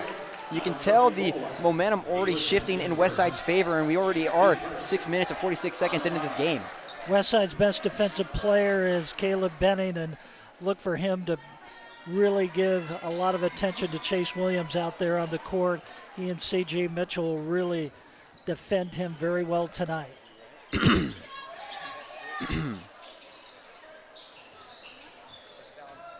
Stubblefield looking for someone to pass you. He finds C.J. Mitchell. Mitchell, he'll take the shot from 3. And it's no good, off the rim. Rebounded by Tate Advadi and put back up off the glass. Tate Advadi with the rebound and the layup, and that's his first 2 points of the night. And that's why he's an all-stater. He does it at both ends of the court, rebounding and also scoring. He can do it all, folks. We're all back to Williams. Williams, he'll drive in, he'll work back out. Mitchell playing tight defense. Williams, he'll work in. He'll take the jump shot. It's in and it's out and back in. And that's the first 2 points for the Monarchs. Yeah, that's the way Williams works it down the lane, gets the basket. The shot from Advadi is no good from the corner. It's rebounded by McDade. Now Rawl, he'll work in for himself. He'll give it off to Williams. Williams for 3. And it's no good. Rebounded by Ingerson. He tries to put it back up, and he's fouled, and he'll go to the line. Yeah, I'm surprised they're not trying to get the ball into Ingerson. as much as they can because, of course, there's a height difference there. He has 2 inches over Kevin Brown, so I look for them to go inside.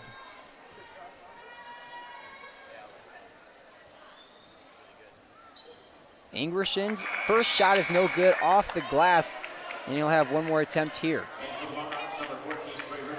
Yeah, I remember him from the football games we played last fall. Big tight end for the Monarchs.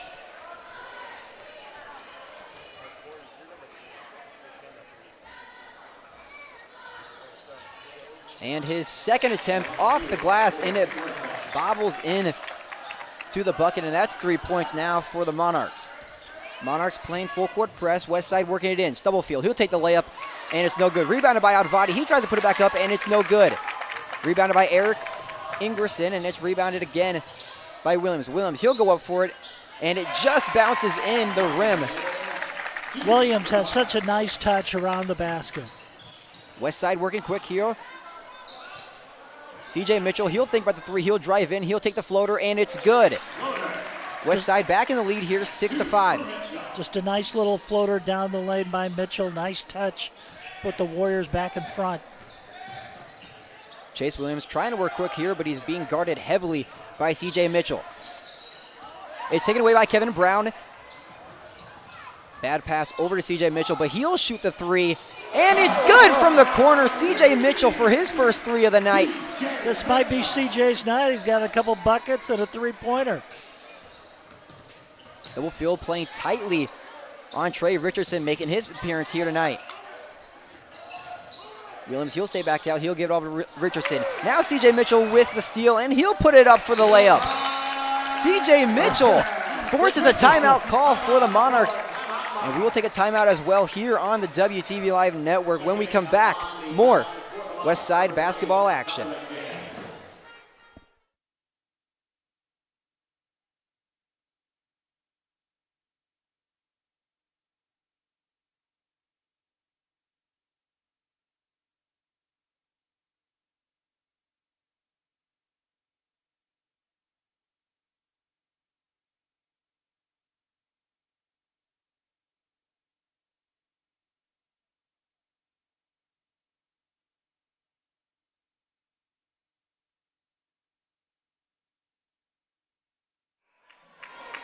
Back here at Westside High School. Westside currently leads this one 11-5.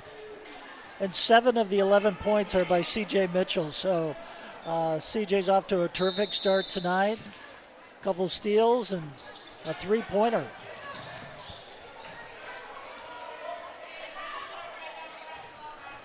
Richardson, he'll give it off to Rawl. Rawl for 3. And it's no good off the glass.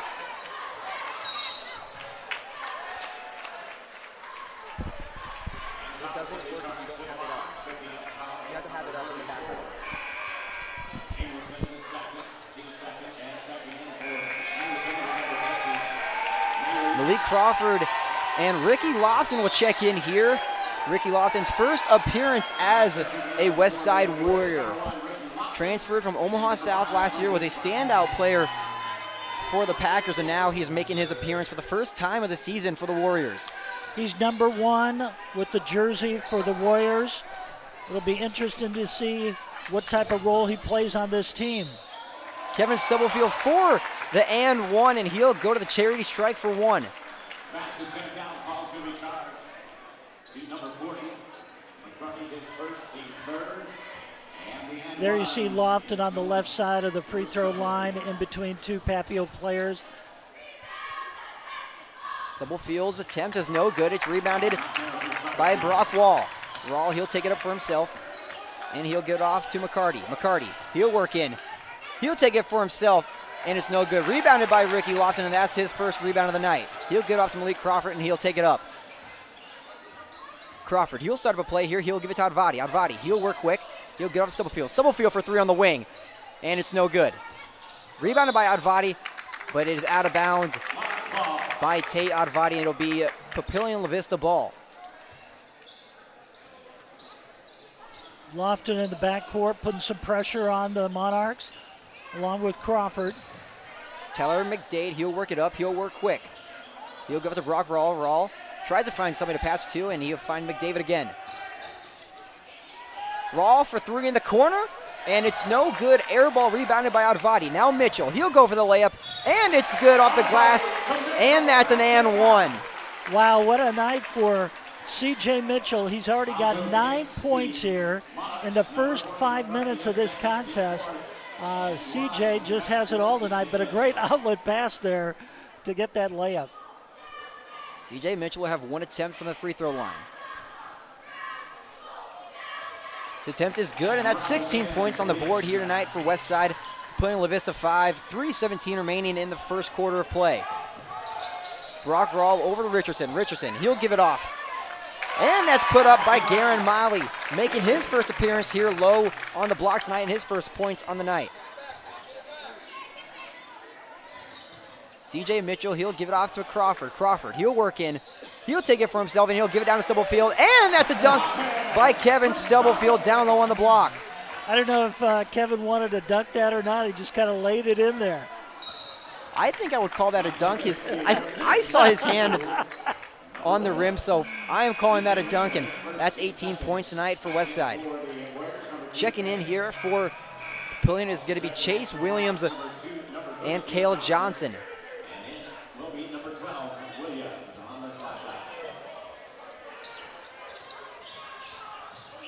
Chase Williams will take it up. Caleb Belling will play full court press on Williams.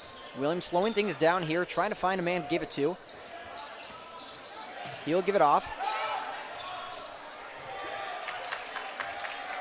Tyler McDade. And that's going to be an offensive foul on Tyler McDade. Caleb Benning playing spectacular one-on-one defense up by midcourt, and it pays off for Benning the junior. Yeah, Benning knows defense. That's how he became all-state in football with his defensive play and 2 interceptions in that state championship game against Gretna. Advati will give it to Crawford. He'll take it for himself at the middle. Crawford tries to find somebody to give it to, and he gives it to Benning. Stubblefield over to Tate Advati in the corner. Bang! He's got it for the three. Great job and a timeout for Papillion. Westside opens up a 21-7 lead. Westside leading here 21-7. Ross, 2:08 left in the first quarter. Thoughts here for Westside. We're seeing C.J. Mitchell. We're seeing Tate Advati, especially from the three-point range. But C.J. Mitchell working down low, getting those fast break layups. What do you see tonight so far from the Warriors? Well, the guard play's been excellent. C.J. Mitchell, he's got 10 of the 21 points. But they've done it with an up-tempo game. They've got some breakaway passes, some easy layups, but they've also hit some three-point shots. So maybe one of the best quarters they've had as a basketball team this season. They've really come out strong against this Papillion team. They've really showed some dominance.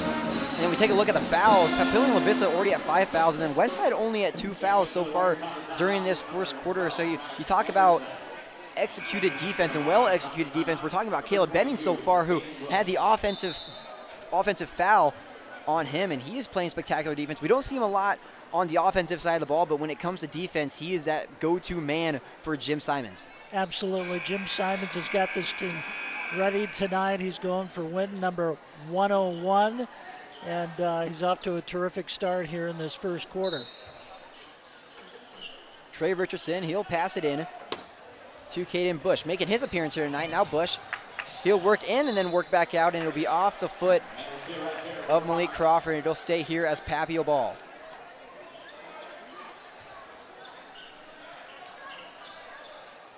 Bush, he'll pass it in. It's tipped away by Crawford, but it's gained back by Chase Williams, and he'll be the one to take it up. Williams working slow, 21 seconds on the shot clock. Williams, he'll give it to Richardson. Crawford on Williams. It'll be no good, and it's fouled.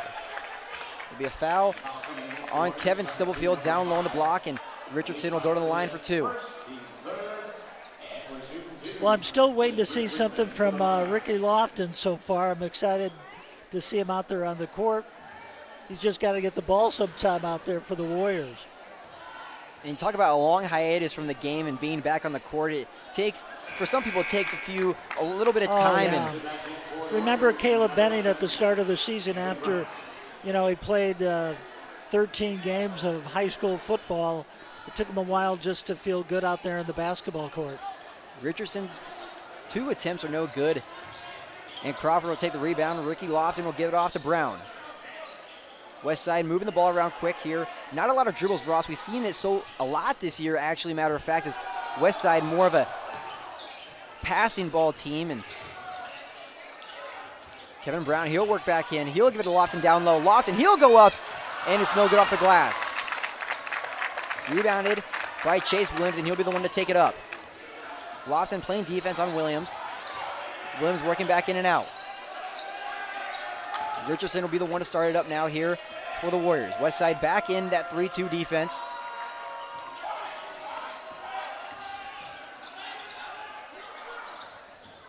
And now it's Bush.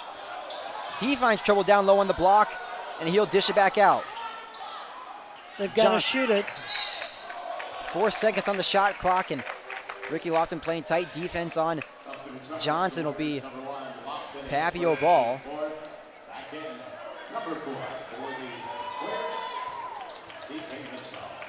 The shot clock will reset to 35 here. A fresh set of 35 for the Monarchs. 49 seconds on the actual clock here in the first quarter of play. It's tipped away and out of bounds by Malik Crawford, and it'll be out of bounds once again. An inbounds play for the Monarchs, as now 43 seconds on the shot clock remain.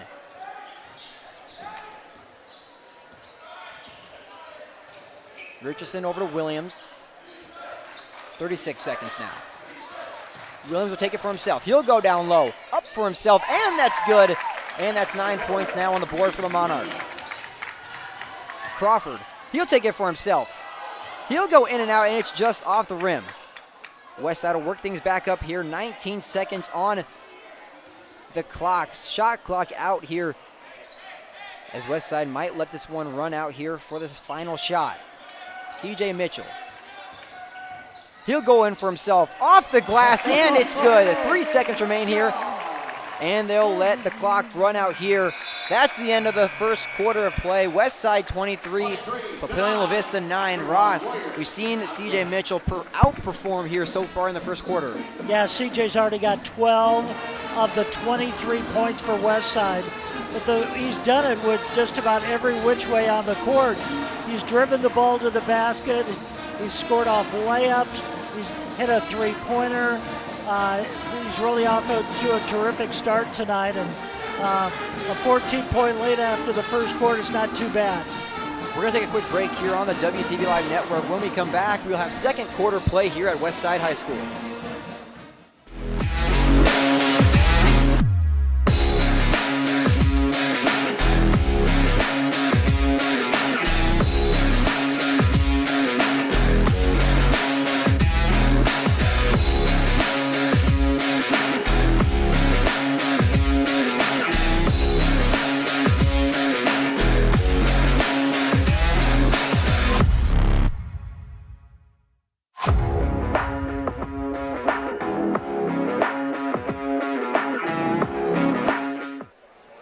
Back here at Westside High School, I'm Max Coughlin. Alongside me tonight is Ross Jernstrom. Westside currently leads this one 23-9 at the start of the second quarter of play. Caleb Benning will start this one off. He'll give it to C.J. Mitchell.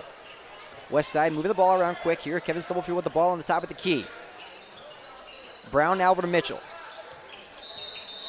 And that's going to be an offensive foul on Kevin Stubblefield, and it'll be the Monarch ball. The Monarchs trying to get something going here. Of course, their best player is Chase Williams, and he's just really getting a lot of attention from the Warriors on offense. Johnson trying to find an open teammate to pass to. He'll take it for himself, and he'll work back up. He gives it to Williams. Williams, he'll go for three on the wing, and it's no good. Rebounded by C.J. Mitchell. He's working quick. He'll give it to Benning. Benning behind the back pass over to Stubblefield, and it's no good. Rebounded by Advadi and tried to put back up, but it's no good. Talk about a pass right there from Caleb Benning behind the back. I didn't know Caleb was that good a passer. Williams, he'll give it back out to McDade. Now Johnson. Johnson trying to find an open hole to get into. He'll go with the middle. He'll give it down low. And it's good off the glass. Brock Wall, he'll work down low for his first points of the night. 11 points now on the board for the Monarchs. They have surpassed double digits. Kevin Brown over to Mitchell. Mitchell, he'll scan the court. He'll work inside. He'll go off. Kevin Brown from the corner for 3, and it's no good.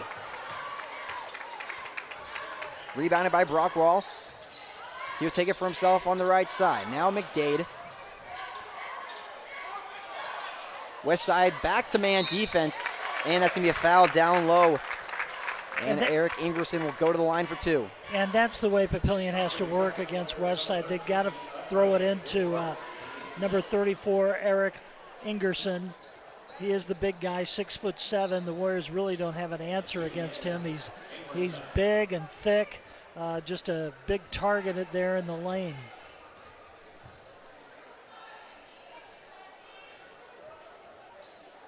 Ingerson's first attempt is good, and that's 12 points now for the Monarchs. Yeah, he's 235, 6'7", averages over 6 rebounds a game. Just a big presence there in the middle for the Monarchs.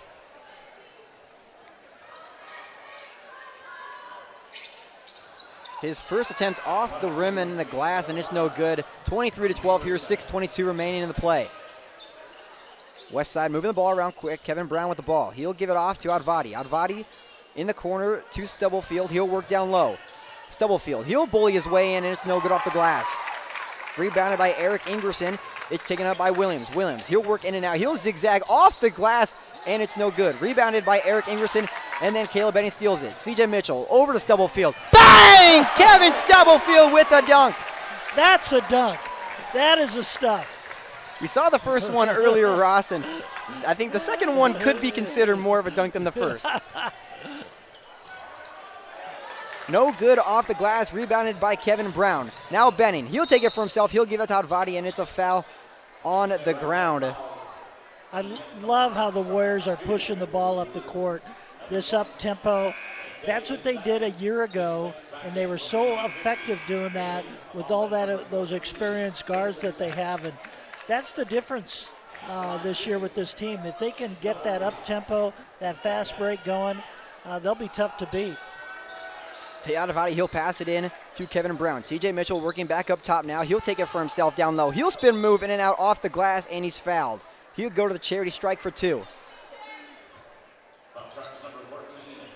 And we talk about how tough CJ Mitchell is. He is not afraid to work down low and draw the foul, and we just saw him do exactly that. Yeah, CJ's really just kind of taking control of this game. He's really just having a strong performance on the court tonight.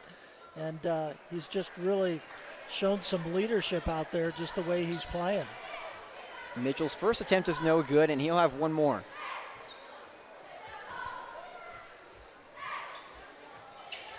Mitchell's second attempt is good off the glass. I don't think he wanted to do that off the glass. That is not how you do it. DeMarcus McCarty with the ball. He'll get off to Williams. Williams, he'll work down low on Caleb Benning. And no foul is called. It's going to be a travel call on Chase Williams. I think Williams wanted to do a little spin move right there, but he just kind of lost control and fell down on the floor. Mitchell will take it up on the right side. He'll give it off to Benning. Benning back to Mitchell, back to Benning. Those two are having a connection. Now Brown down to Caleb Benning. He'll try to find somebody to pass to. He'll work in. He'll get off to Mitchell. Mitchell in the corner. No good. Off the rim. Almost rebounded by Tate Advadi. It's picked up and taken. Marcus McCarty, he'll play.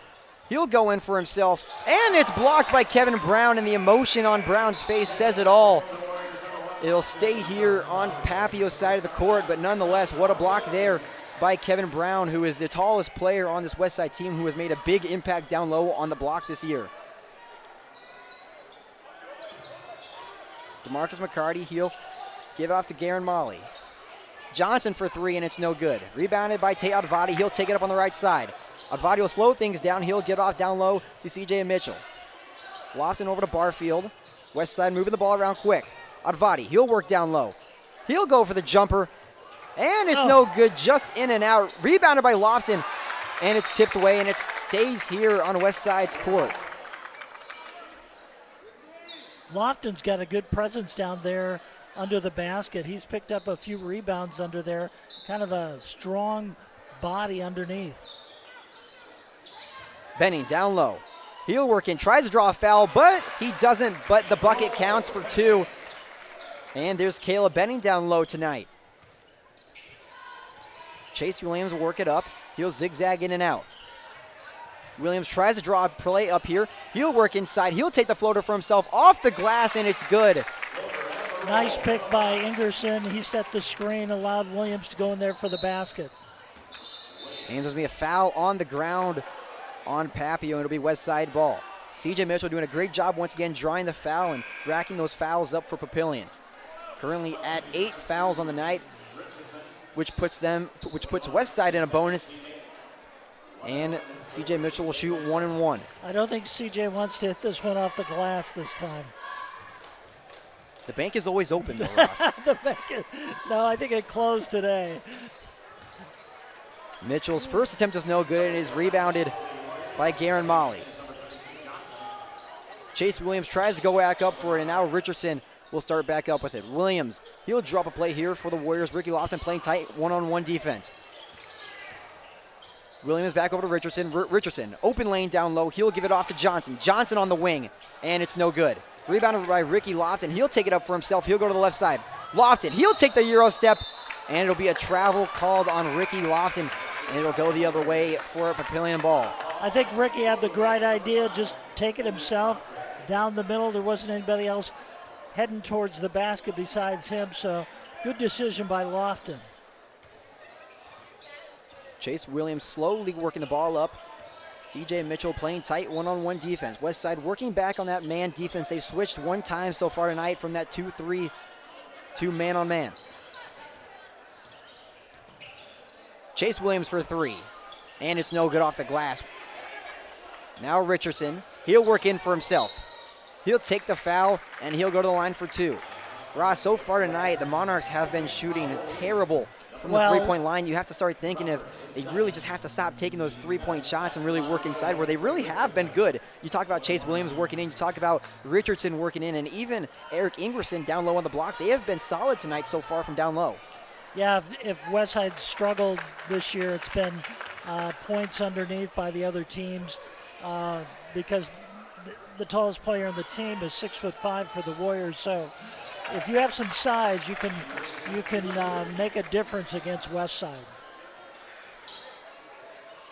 Lake Crawford will start up a play here for the Warriors. Ricky Lofton with the ball on the right wing. Lofton, he'll go down low.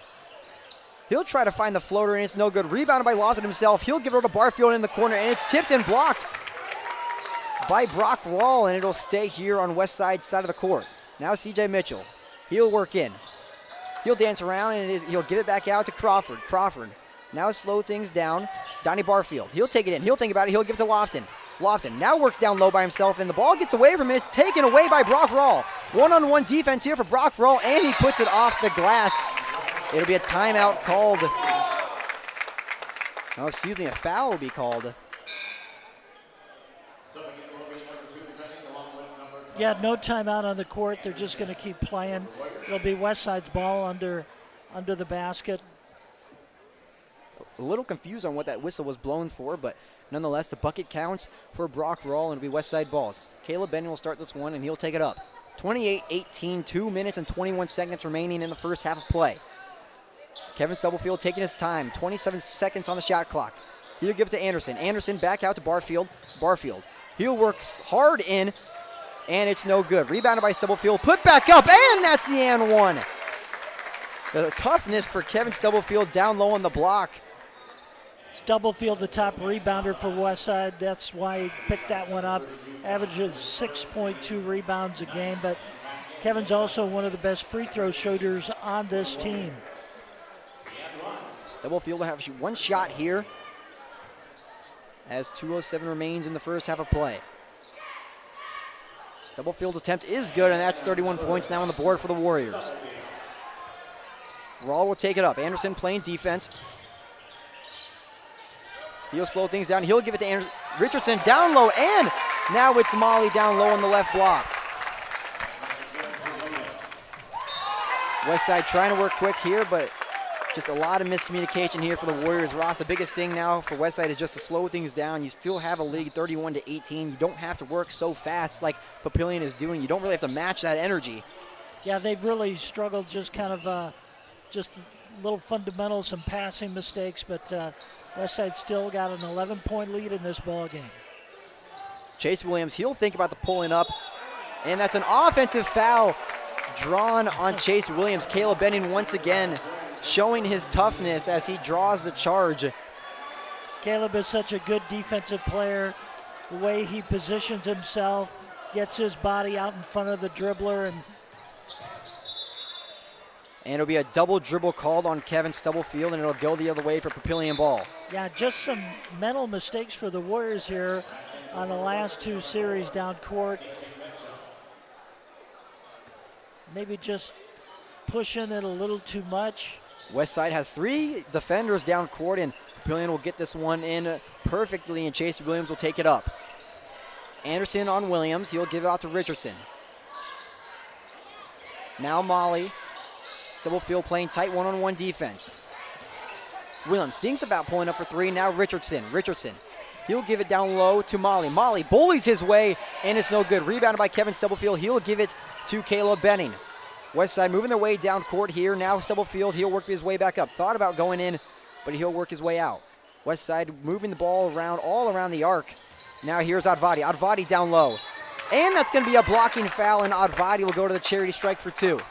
Yeah, Advadi, one of the best free throw shooters on this Westside team. A year ago, he averaged about 87% from the line. He's headed to Colorado Christian College next year. He's already committed there, signed his national letter of intent. And his first attempt is good, and that's 32 points now for the Warriors. 12-point lead as we are nearing the end of the first half. Yeah, the last time we had a home game here, Tate surpassed the 1,000-point mark. And his second attempt is good.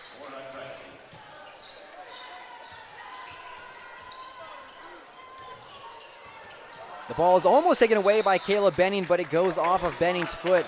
Playing that tight one-on-one full-court press on Chase Williams. He has no clue what to do here with Caleb Benning defending him. I'll tell you what, a lot of time runs off that 35-second clock when Benning's playing defense in the backcourt. Trey Richardson will take it up. CJ Mitchell playing defense.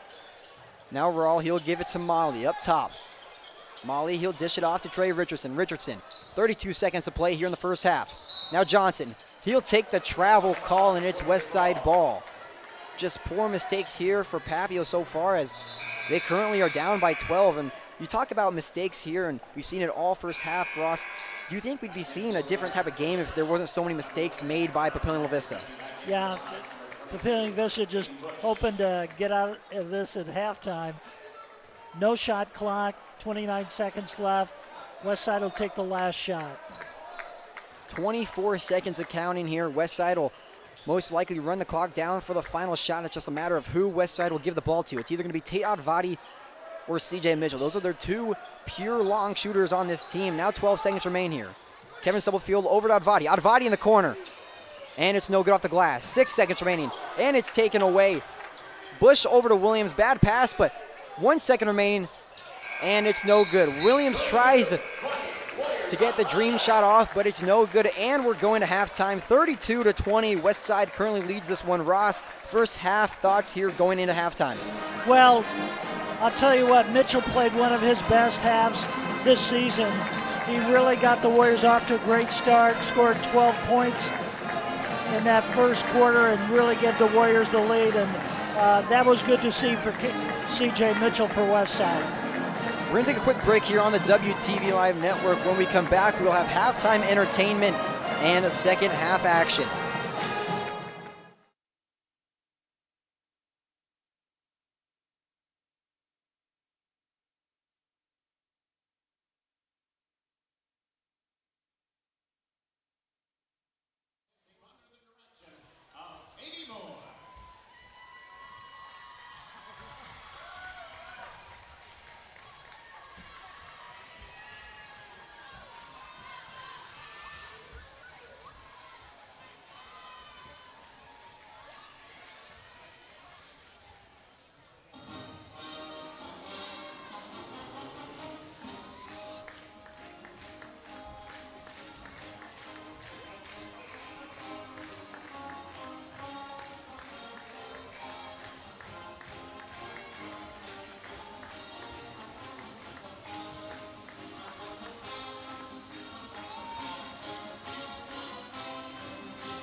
Welcome back here.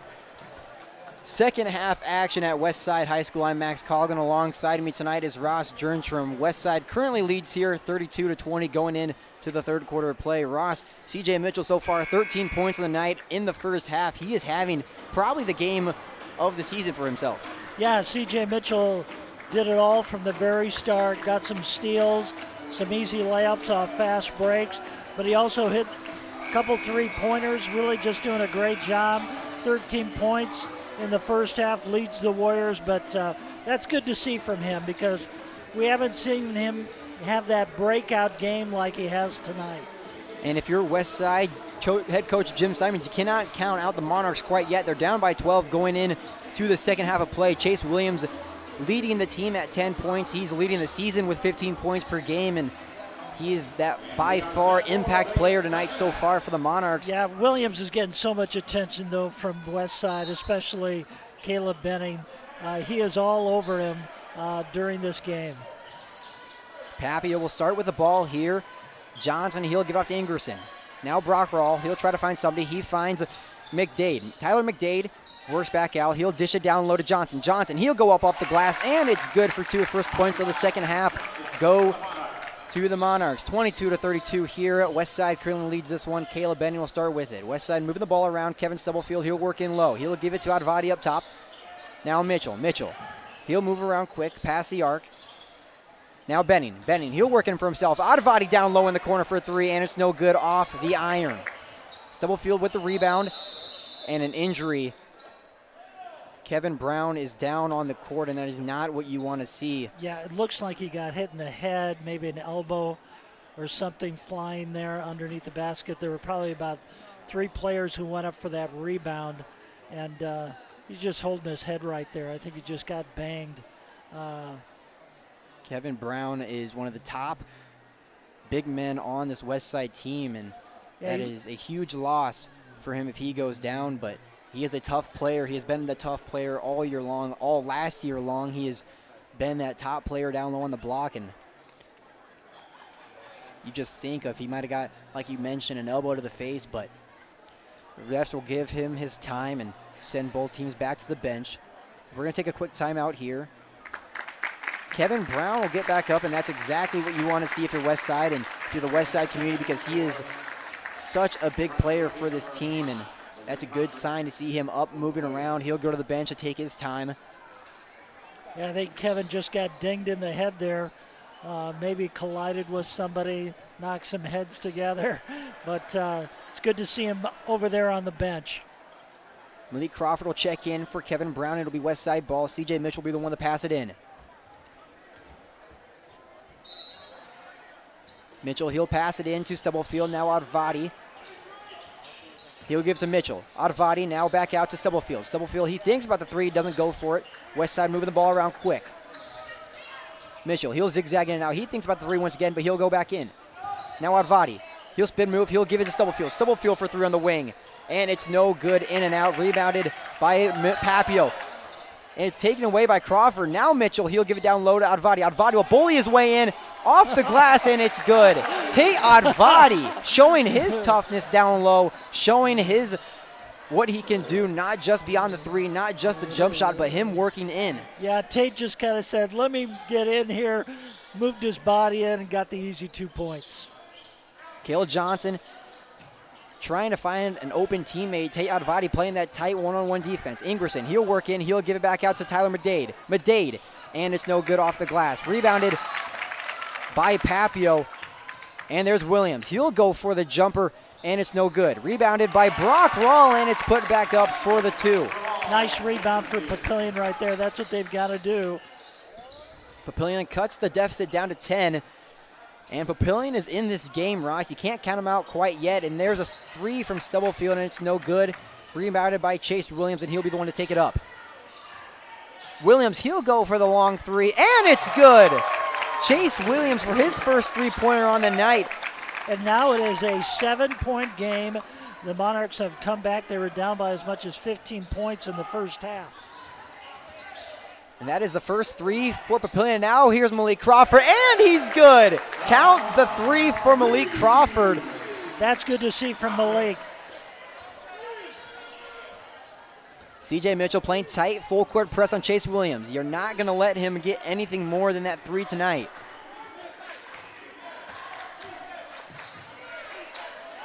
Now here's Rawl in the corner, and it's no good off the glass. It's going to be a foul on Malik Crawford. It'll stay here as Papillion ball. Yeah, I think Malik just kind of went underneath the Papillion player, and that allowed them to get the foul. But Papillion will just take it out under the basket, so they will not go to the free throw line right there. Rawl will be the one to pass it in here for the Monarchs, trying to find an open teammate. He finds Chase Williams. Now Papillion will work up a play. DeMarcus McCarty will be the one to have it, and it'll go out of bounds on Papillion. It'll be Westside ball. Just a miscommunication there by Papillion, and there's Kevin Brown checking back in on the lower half of your screen. He'll check in for Malik Crawford as Kevin Brown is back in action after going down on a play earlier in the second half. Well, they need Kevin's height in there.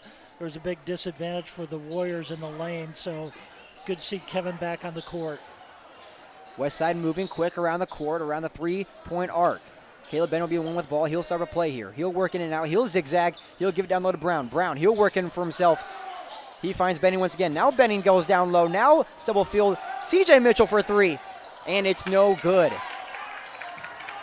Papillion working quick here. DeMarcus McCarty for 3, and it's no good. It'll be Westside ball. And Ross, we talked about the three-pointers for Papillion so far today. They have made one three-point shot, and that was Chase Williams from the top of the key. Besides that, well, thank goodness. we have not seen anything good from the three-point line today from Papillion, and that's a sign. Yeah, but Westside has really extended their defense. They've gone out way past the arc to defend this Papillion team. They have not allowed them to shoot that three-pointer. Stubblefield down low to Brown. It'll be mishandled by Kevin Brown. It'll be Papillion ball. If I'm head coach Will Pope for Papillion, you got to really talk to your players and say, if you have the open shot and you know you have the opportunity to make it, I would take it. But if you're in a contested 3, I don't know about taking the shot. You got to find something down low, like Chase Williams down low, maybe even Eric Ingerson, and those are the type of shots you're going to have to get all night. Now here's William down low to Molly down low. Just like I just mentioned, you got to find those shots down low. And well, we said it from the start, they've got a height advantage, Papillion does, and if you take it inside, you can usually score. Now Stubblefield down low. He goes for the dunk, but he'll put it in for the layup, and that's Kevin Stubblefield. 11 points on the night so far for the big forward. Yeah, Kevin's showing it to those big guys from Papillion. Now to Marcus McCarty. He has trouble with the ball. Caleb Benning playing one-on-one defense. McCarty, he'll go for himself off the glass, and it's good. 31 points now for the Monarchs, and they are down just by 8. Yeah, the Monarchs are staying in this game. They are not giving up. They're really playing tough on defense and getting some buckets. Advati, he'll work down and he'll work back out. He'll give it to Stubblefield down low. Brock Rawl playing one-on-one defense. Benning now over to Mitchell. Mitchell, he'll work quick. He'll give it to Stubblefield in the corner for 3. And it's no good once again for Stubblefield. And another blow for Kevin Brown as he tried to get the rebound, but he'll go up clean as the applause are off for Kyle Johnson and Kevin Brown, as you can see him hurting right there, and Malik Crawford will check in for CJ Mitchell. Yeah, that foul is on Kevin, so it'll be Papillion's ball under the bucket, only down by 8. This right here is where Westside's going to have to start getting gritty. They have to really, yes, they are on top right here, but they got to get back on top more. They have to extend that margin of lead. Well, what they did in the first half, they pushed the ball up and down the court, got some easy layups, and that allowed them to open up that 15-point lead. But Papillion playing much better here in the second half. Trey Richardson with a little bit of struggle getting the ball up court as he's being defended by Caleb Benning. Richardson now, he'll give it to Brock Rawl. Rawl for 3 at the top of the key, and it's good. Brock Rawl for the 3 up on the top of the key, and that's the second three-pointer made tonight for the Monarchs. Westside moving the ball around quick. Kevin Stubblefield up the middle, off the glass, and it's good. Nobody by him, and head coach Jim Simons for the Warriors will take a timeout, and we will also take one as well here on the WTV Live Network. 2:43 remains here in the third quarter of play. We'll be right back.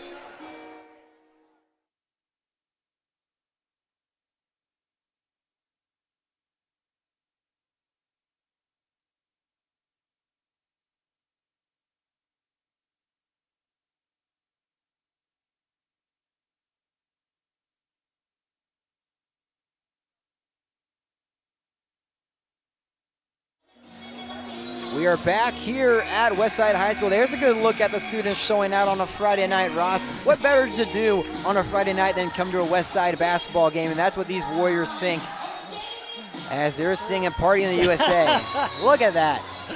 Oh, they're having some fun tonight here at Westside's gym. Trey Richardson will be the one to take it up. Kevin Stubblefield playing full court press. Richardson, he'll give it off to Rawl. Rawl will work back up to the top of the key. Rawl, he'll step back. He'll set up a play here. It's taken away by Malik Crawford as he hits the ground hard. And it'll stay here on Papio's side of the court. Malik playing some good defense over there on the sideline. Just very aggressive. Love to see that. He's got a little banged up on that play, but that's what happens when you're playing tough defense. Trey Richardson, he'll start up. Caleb Benning playing defense. Papio moves the ball around as they'll get it back up to Cale Johnson. Now Brock Rawl, they'll get it down low to Garen Molly. Richardson, he'll work down low and he'll work back up. Now down low, Richardson for himself off the glass, and it's rebounded by Garen himself. As you can see, head coach Jim Simons trying to call for the shot clock violation, but the refs don't give it to the Warriors. As a quick point there for Kevin Brown puts the Warriors up 41-36. First 2 points of the night there for Kevin Brown. DeMarcus McCarty, he'll work it out, having trouble again handling the ball, and we've seen that tonight so far from DeMarcus McCarty. Handling the ball has been a tough issue, but driving has not been an issue for DeMarcus McCarty, as another drive-in point for McCarty goes in for the Monarchs. Yeah, Papio's getting way too many baskets in the lane. Westside swinging the ball around. It'll be stuck here on Crawford. Now Stubblefield down low on the corner. He'll think about going in. He goes in. He'll give it off, and it's taken away by Richardson, but it's out of bounds, and it stays here for Westside. You got Mitchell coming back in, and you've got Lofton coming in.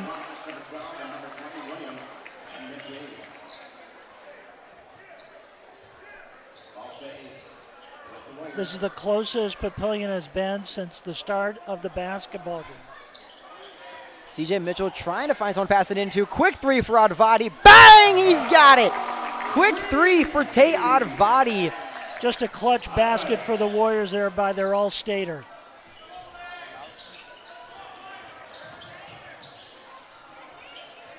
And that's a three for Tyler McDade on the wing. Westside moving quick here, 46-41, 53 seconds remaining here in the third quarter. Now here's Lofton. Lofton, he'll do a spin move off the glass. He's fouled. He'll go to the charity strike for two. Well, I like that move.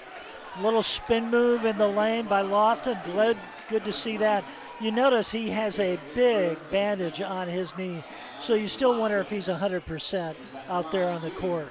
Well, whenever you're rehabbing from an ACL injury, it is probably the toughest injury to come back for, especially as a basketball player. And he got injured in the summer. He's back already in late January, and that's such a good sign if you're head coach Jim Simons, because that just puts more weapons on the court for you. And there's his first points of the night for Ricky Lofton as he is on the charity strike and one more attempt.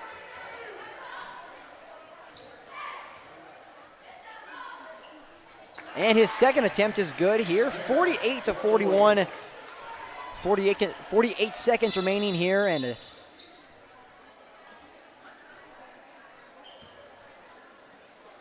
we see the ref blow the whistle, and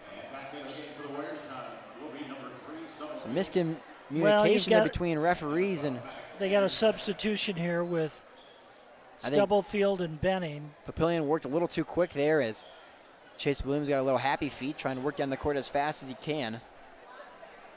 But they'll redo the pass in. Trey Richardson will be the one to pass it in as Westside playing heavy full court press as three players down court. CJ Mitchell, Ricky Lofton, and Malik Crawford. As now Westside's confused on their own side about who's checking in and out. It'll be Maddox Anderson, Kevin Stubblefield, Malik Crawford, Ricky Lofton, and CJ Mitchell on the court now for the Warriors. Tyler McDade. And they're deciding, the officials, where to take the ball out, and it looks like they're going to take it out just past the mid-court line instead of under the basket. McDade and Williams will be the ones to try and get the ball in, and there's Williams. He'll take it up court. It is Ricky Lofton playing tight one-on-one defense. Williams working fast, trying to throw Lofton off. He'll go behind the back. and that'll be a foul. They'll keep it on the ground on Ricky Lofton. That's a third team foul of the second half here for the Warriors. And that's and Lofton didn't think he fouled him. Kind of like, I'm just playing defense here, maybe just a little too close. Lofton's second personal foul on the night. As McDade will be the one to pass it in. He passes it into Marcus McCarty. McCarty, he'll go down low once again. He'll spin move. He'll put it up, and it's no good off the iron. Rebounded by C.J. Mitchell, and he'll work it down slowly. 26 seconds, no shot clock here. Westside will throw this one up for the final shot of the third quarter. 20 seconds now. C.J. Mitchell, he'll work down low. He'll give it to Stubblefield. Now Malik Crawford in the corner. Bang! Malik Crawford. Malik Crawford, 2 for 2 from beyond the arc tonight. Big 6 points for him. Malik Crawford, one of the fan favorites here on this Westside team, has 2 threes to his name. What a shot by Chase Williams. The bank is open on a Friday, Ross. Well, Westside goes in with an 8-point lead, 51-43. We've got 8 minutes to play. This is going to be a dandy in the fourth quarter. We are going to the final quarter of play here at Westside High School, 51-43. Westside currently leads this one as we're going to the last 8 minutes of play. We're going to take a quick break here on the WTV Live Network. When we come back, more basketball action.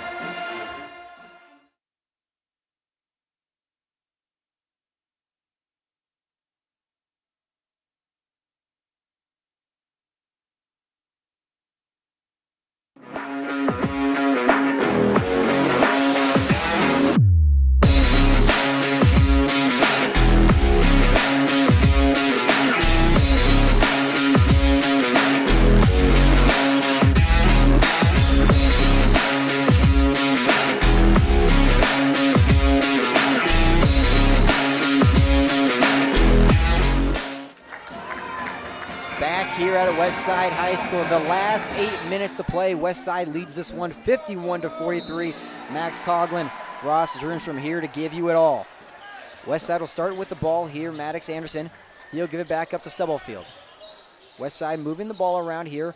Maddox Anderson will give it down low to Stubblefield. Stubblefield trying to work a play down low on the block. Stubblefield to take it for himself. He slips, and that's going to be a blocking foul called. And the frustration on Papillion's faces, you can certainly see Chase Williams not agreeing with that call. Yeah, the Papillion parents just to our left up here in the bleachers, not happy with that call, but it's Westside's ball under the basket. Well, Ross, you saw it down low on the inbounds line. The referee, he called a travel, but then the referee on the top of the 3 line, he called a foul. So they went with the blocking foul. It'll be Westside ball here. Crawford in the corner again. He'll work back up to Benning. Benning over to Anderson. Anderson over to Stubblefield. Now Mitchell. Mitchell, he tries to find somebody to give it to. He'll give it to Crawford. Crawford, he's working down low. Spin move. He'll give it to Stubblefield, but it's a travel called on Malik Crawford, and it'll be Papillion ball. Not a bad move there down low in the middle by Malik Crawford. He's showing some athleticism down low. Boy, I tell you, a great move down the lane by Malik. Just maybe took an extra step there, but nice play. Chase Williams working in and out, zigzagging, trying to find an open teammate. He'll drop a play here. Caleb Benning playing defense. He'll give it to Cale Johnson. Crawford playing tight one-on-one defense. Westside has moved to a man-on-man. And it's going to be a foul called on the ground. No shot. Caleb Benning will draw a foul. And it'll be Papillion ball down low. Tate Advadi and Kevin Brown check in from Maddox Anderson and Malik Crawford. Well, this gives Westside some size underneath the basket. Papillion's just getting too many shots underneath. DeMarcus McCarty, he'll work out. He'll give it to Chase Williams once again to start up. Williams, he pulls up for 3, and it's no good. Rebounded by Kevin Stubblefield, and it'll be Westside ball. It's going to be a foul on Garen Molly. And that's the 4th foul on Papillion. Westside also has 4 fouls in this game. Nobody's in foul trouble for the Warriors, so everybody's going to be playing. Westside pass the ball around quick. Mitchell, Heel spin move, 2 spin moves, and off the glass, C.J. Mitchell. Oh my goodness. What a night for C.J. Mitchell. He has really come to play tonight here against the Monarchs, just having a terrific game. 15 points so far on the night for C.J. Mitchell. That is beating his game average in scoring of 11. Now here's Caleb Benning for the easy layup, and he puts it up, and it's good. 55 points now, and a timeout is called for Papillion and Ross. That is a momentum killer right there for Papillion as Westside stretches this lead 55-43. Yeah, it was really close. It was a 7-point game, and all of a sudden it's 55-43. Westside with a 12-point lead here with 6 minutes to go. So a little bit of some breathing room here for this Warrior team.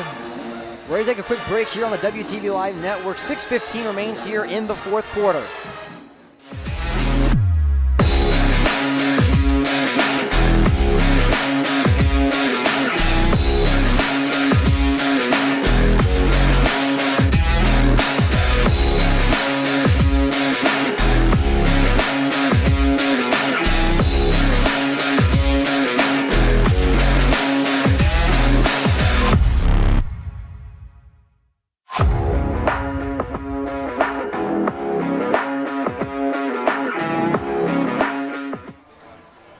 Here at Westside High School, 55-43. Westside currently leads this one, 6:15 to play. Max Coughlin, Ross Jernstrom, and the entire WTV Live crew here to give you this thriller-packed action of a game. Papillion just trying to cut this margin down here with under 6 minutes to go. You got to be really careful of a 3-point shot by them. And that's going to be a charge called on Chase Williams. Look at that. Caleb Benning once again, that is his 3rd time on an offensive foul, and you can see the toughness on him and the emotion he brings out when it is called. Yeah, if you had a category statistically for charges against a player, Caleb Benning be up there near the top.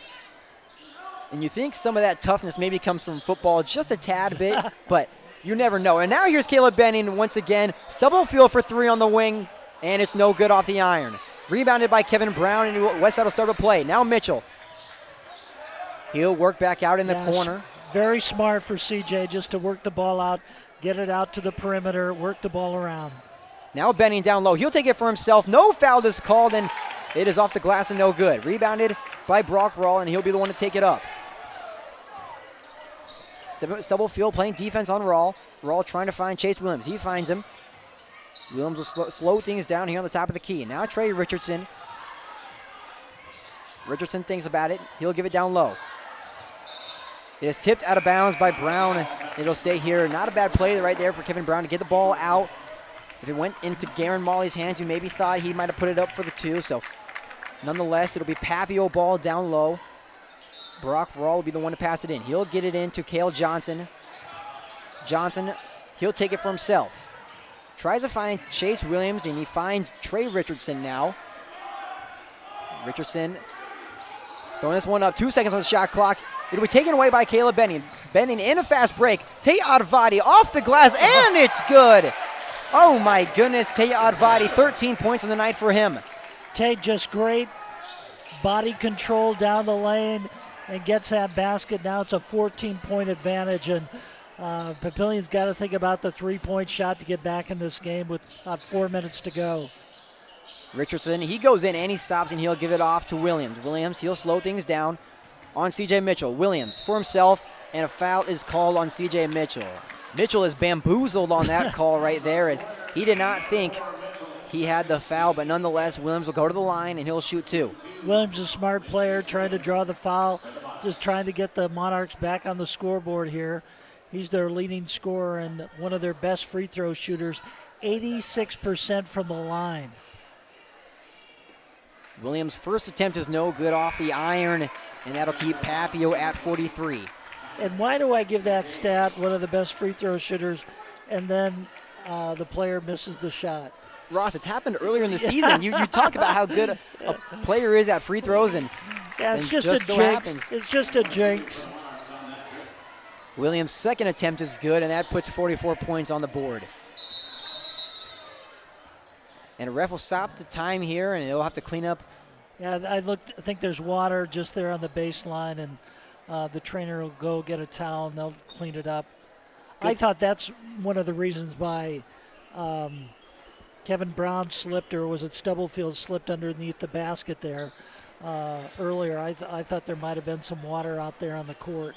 Good call there, though, by the referee down low on the inbound line, taking initiative, and it'll be Westside ball steal. Caleb Benning will be the one to pass it in.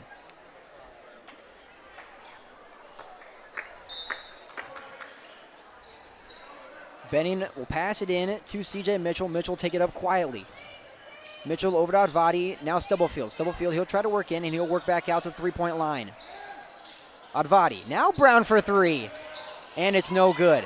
Rebounded by Stubblefield. Stubblefield, and he is fouled, and he'll go to the line for two. Yeah, that's why Kevin's the best rebounder on this Westside team. He can get up there and leap up there and get that ball and bring it down, trying to get another basket. But he'll go to the free throw line, and Kevin's one of the better free throw shooters on this Westside team. Maybe they can extend this 13-point lead right now.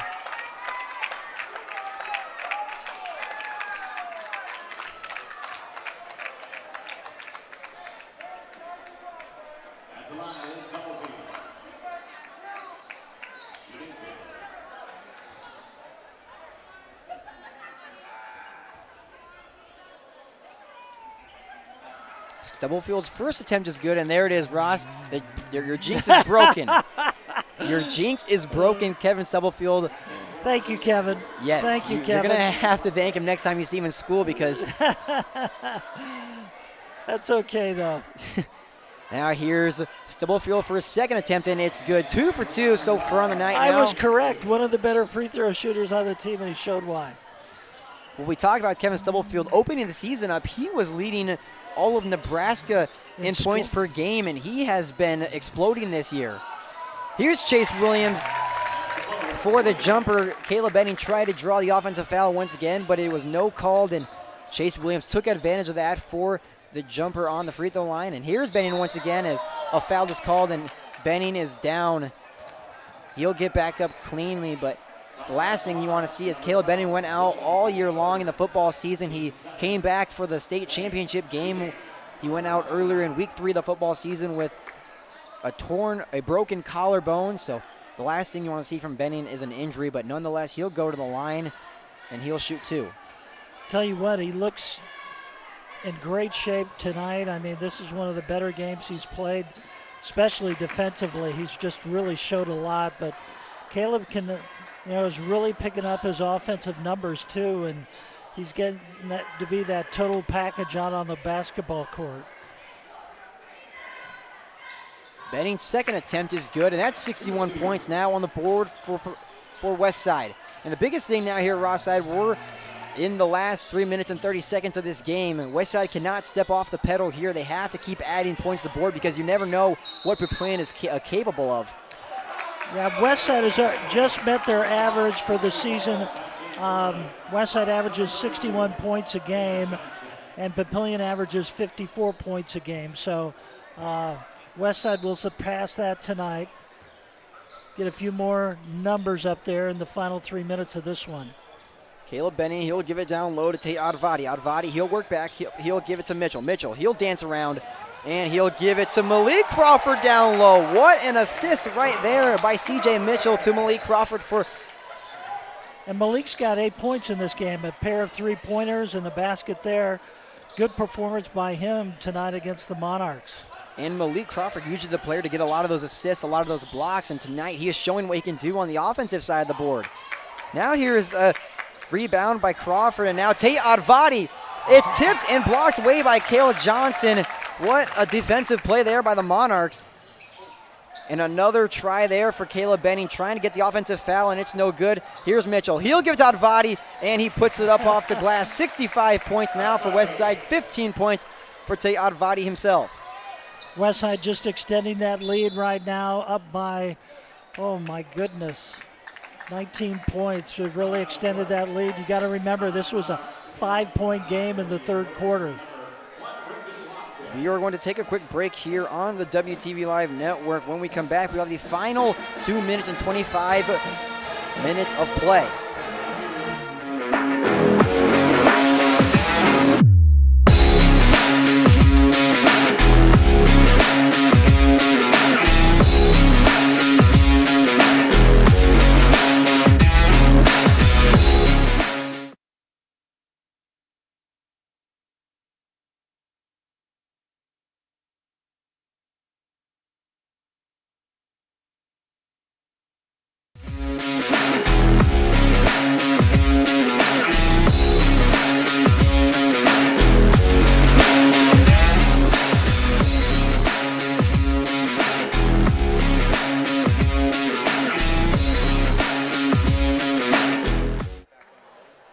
We are back here on the WTV Live Network for the final 2 minutes and 25 seconds of play here at Jim Tangcall Court.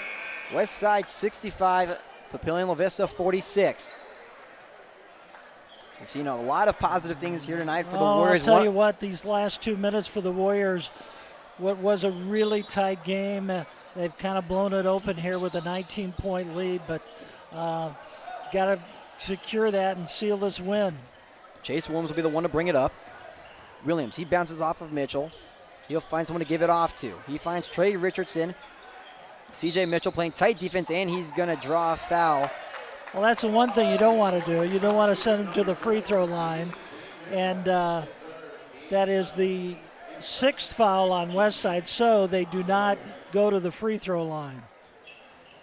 Chase Williams will be the one again to bring this one up. CJ Mitchell playing defense. Williams, he'll drive hard, and he'll think about the jumper, and he'll take the jumper, and it's good. Chase Williams. Yeah, he's a good player. He can really play the point very well, and just a really nice player to see. Here's Stubblefield. He'll get it to Anderson. Anderson in the corner, and it's no good off the iron. Almost rebounded by CJ Mitchell, but it's kept alive here by Williams. Now to Marcus McCarty.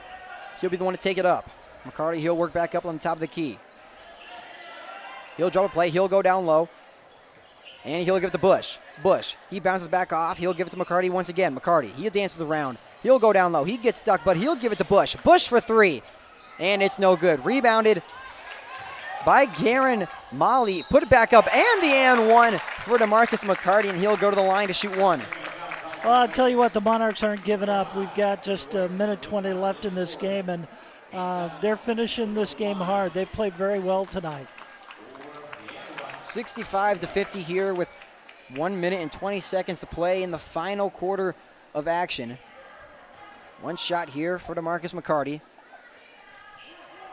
Shot off the glass and no good. Rebounded by Kevin Stubblefield.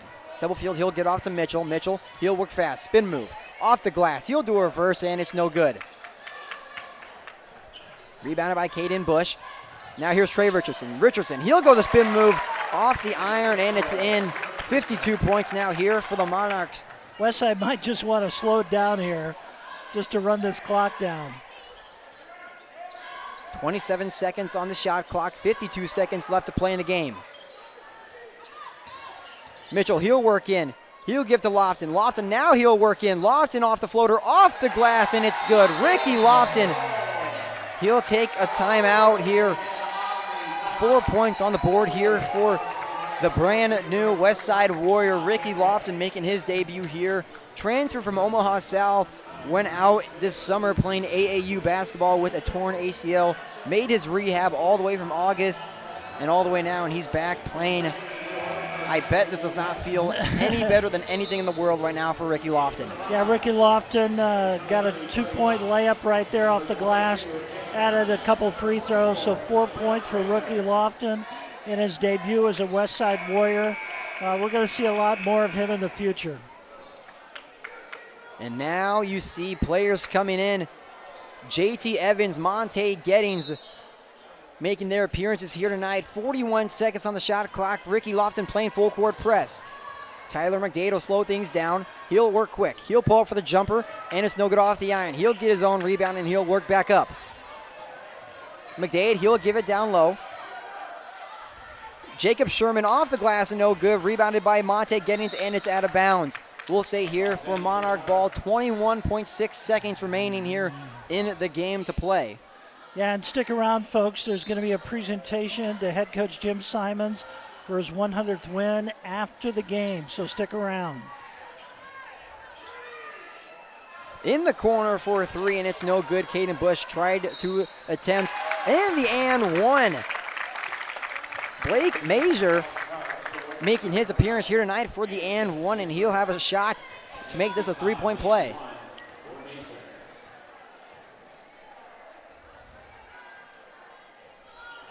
And his free throw attempt is good, and that's 3 points on a single play right there for Mazur.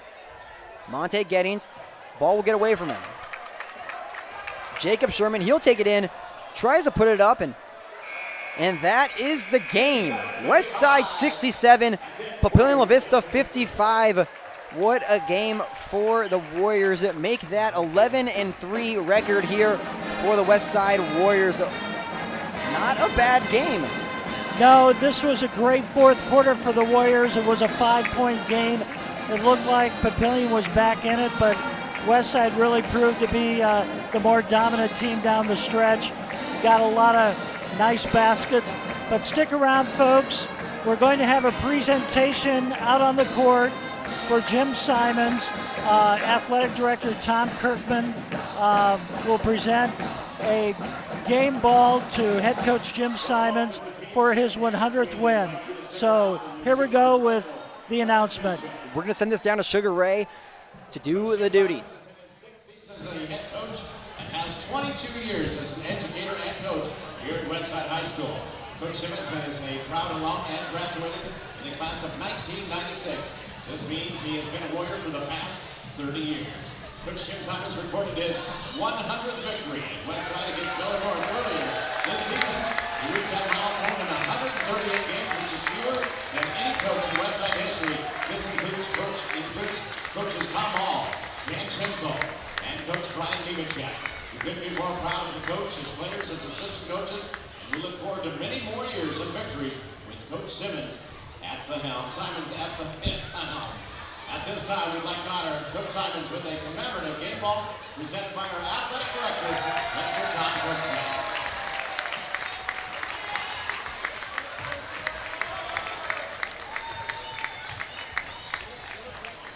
Ladies and gentlemen, one more time, please give it up for Coach Simons.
Time 42 player of the game, but something a little special here. Head coach Jim Simons. Coach, you got your win 101 here, and you just got your announcement with your special ball. What does the win, I haven't talked to you since you got your 100th win. What does it mean to you finally get that accomplishment? Well, it means I'm getting old. That's really what it probably means. I told Ross that this morning. I was on a group text with some of my high school buddies. We're all getting a little bit older than what we were, and I told all of them this is yet another sign that we're getting old. But in seriousness, it's, it means, one, you've done it for a while. You've been fortunate enough to have really good players, which we've had, and fortunate enough to have really good coaching from our assistant coaches. And, I said a couple weeks ago when it happened, I haven't won 100 games. I don't have any points or any rebounds, and we'd probably be in a lot of trouble if we were relying on me for any of those things. But Westside has won 100 games over the last 6 years. It's the players, most importantly, it's the assistant coaches, it's the community support, the student body. All those things are really important to have a good program, and I'm just one part of it. So that probably gets too much credit when we win. So now taking a look at the game tonight, CJ Mitchell, who popped off in that first half. Say a few things about him, or what your performance or what you think about him tonight. Well, CJ obviously is a really talented player, and he was, not a lot of people, people know, but he tore his meniscus in April, and it was a complete tear, and it was a 6-month recovery. So CJ didn't do any live basketball from April until middle of November. So he didn't miss any games, but he missed 6 months of preparation. And as an athlete yourself, that's significant, so he's really getting himself back into his stride. We kind of thought this would be about the time that he would start playing, his best basketball, just as he gets himself back into game shape and he starts getting those game repetitions and things like that he just missed this spring and summer and fall. So he's fought awful hard to get himself back healthy, and it was good to see him play well tonight. So one final question here. Taking an outlook on next week, you have Creighton Prep traveling to the Hyder Center. What do you guys have to do to prepare for that? Well, we're going to have to play really well. They've got a very good team, obviously, as always, and very disciplined, and they're going to do, the things that they do well. We've got to have 2 good days of practice, and, just continue to get better at what we do at this point in time in the season. That's really your focus, is trying to get better at what you're trying to do, and, they're going to present several challenges with the talent that they have, and we'll just need 2 good days of practice, and, I'm sure our guys will be excited and ready to play. I'm sure it'll be good atmosphere over there. So, and, I think they're another top 3 or 4 team that we played on the road. So we've gotten to play everybody in the top 3 or 4, and we got to play them all on the road. So it'll be a fun experience for us. All right, perfect. Head coach Jim Simons. That is all here tonight. I'm Max Coughlin. Alongside me tonight is Ross Jernstrom and the entire WTV Live crew. Thank you for tuning in tonight, and have a great night. Thanks, Max. Appreciate it. Yep.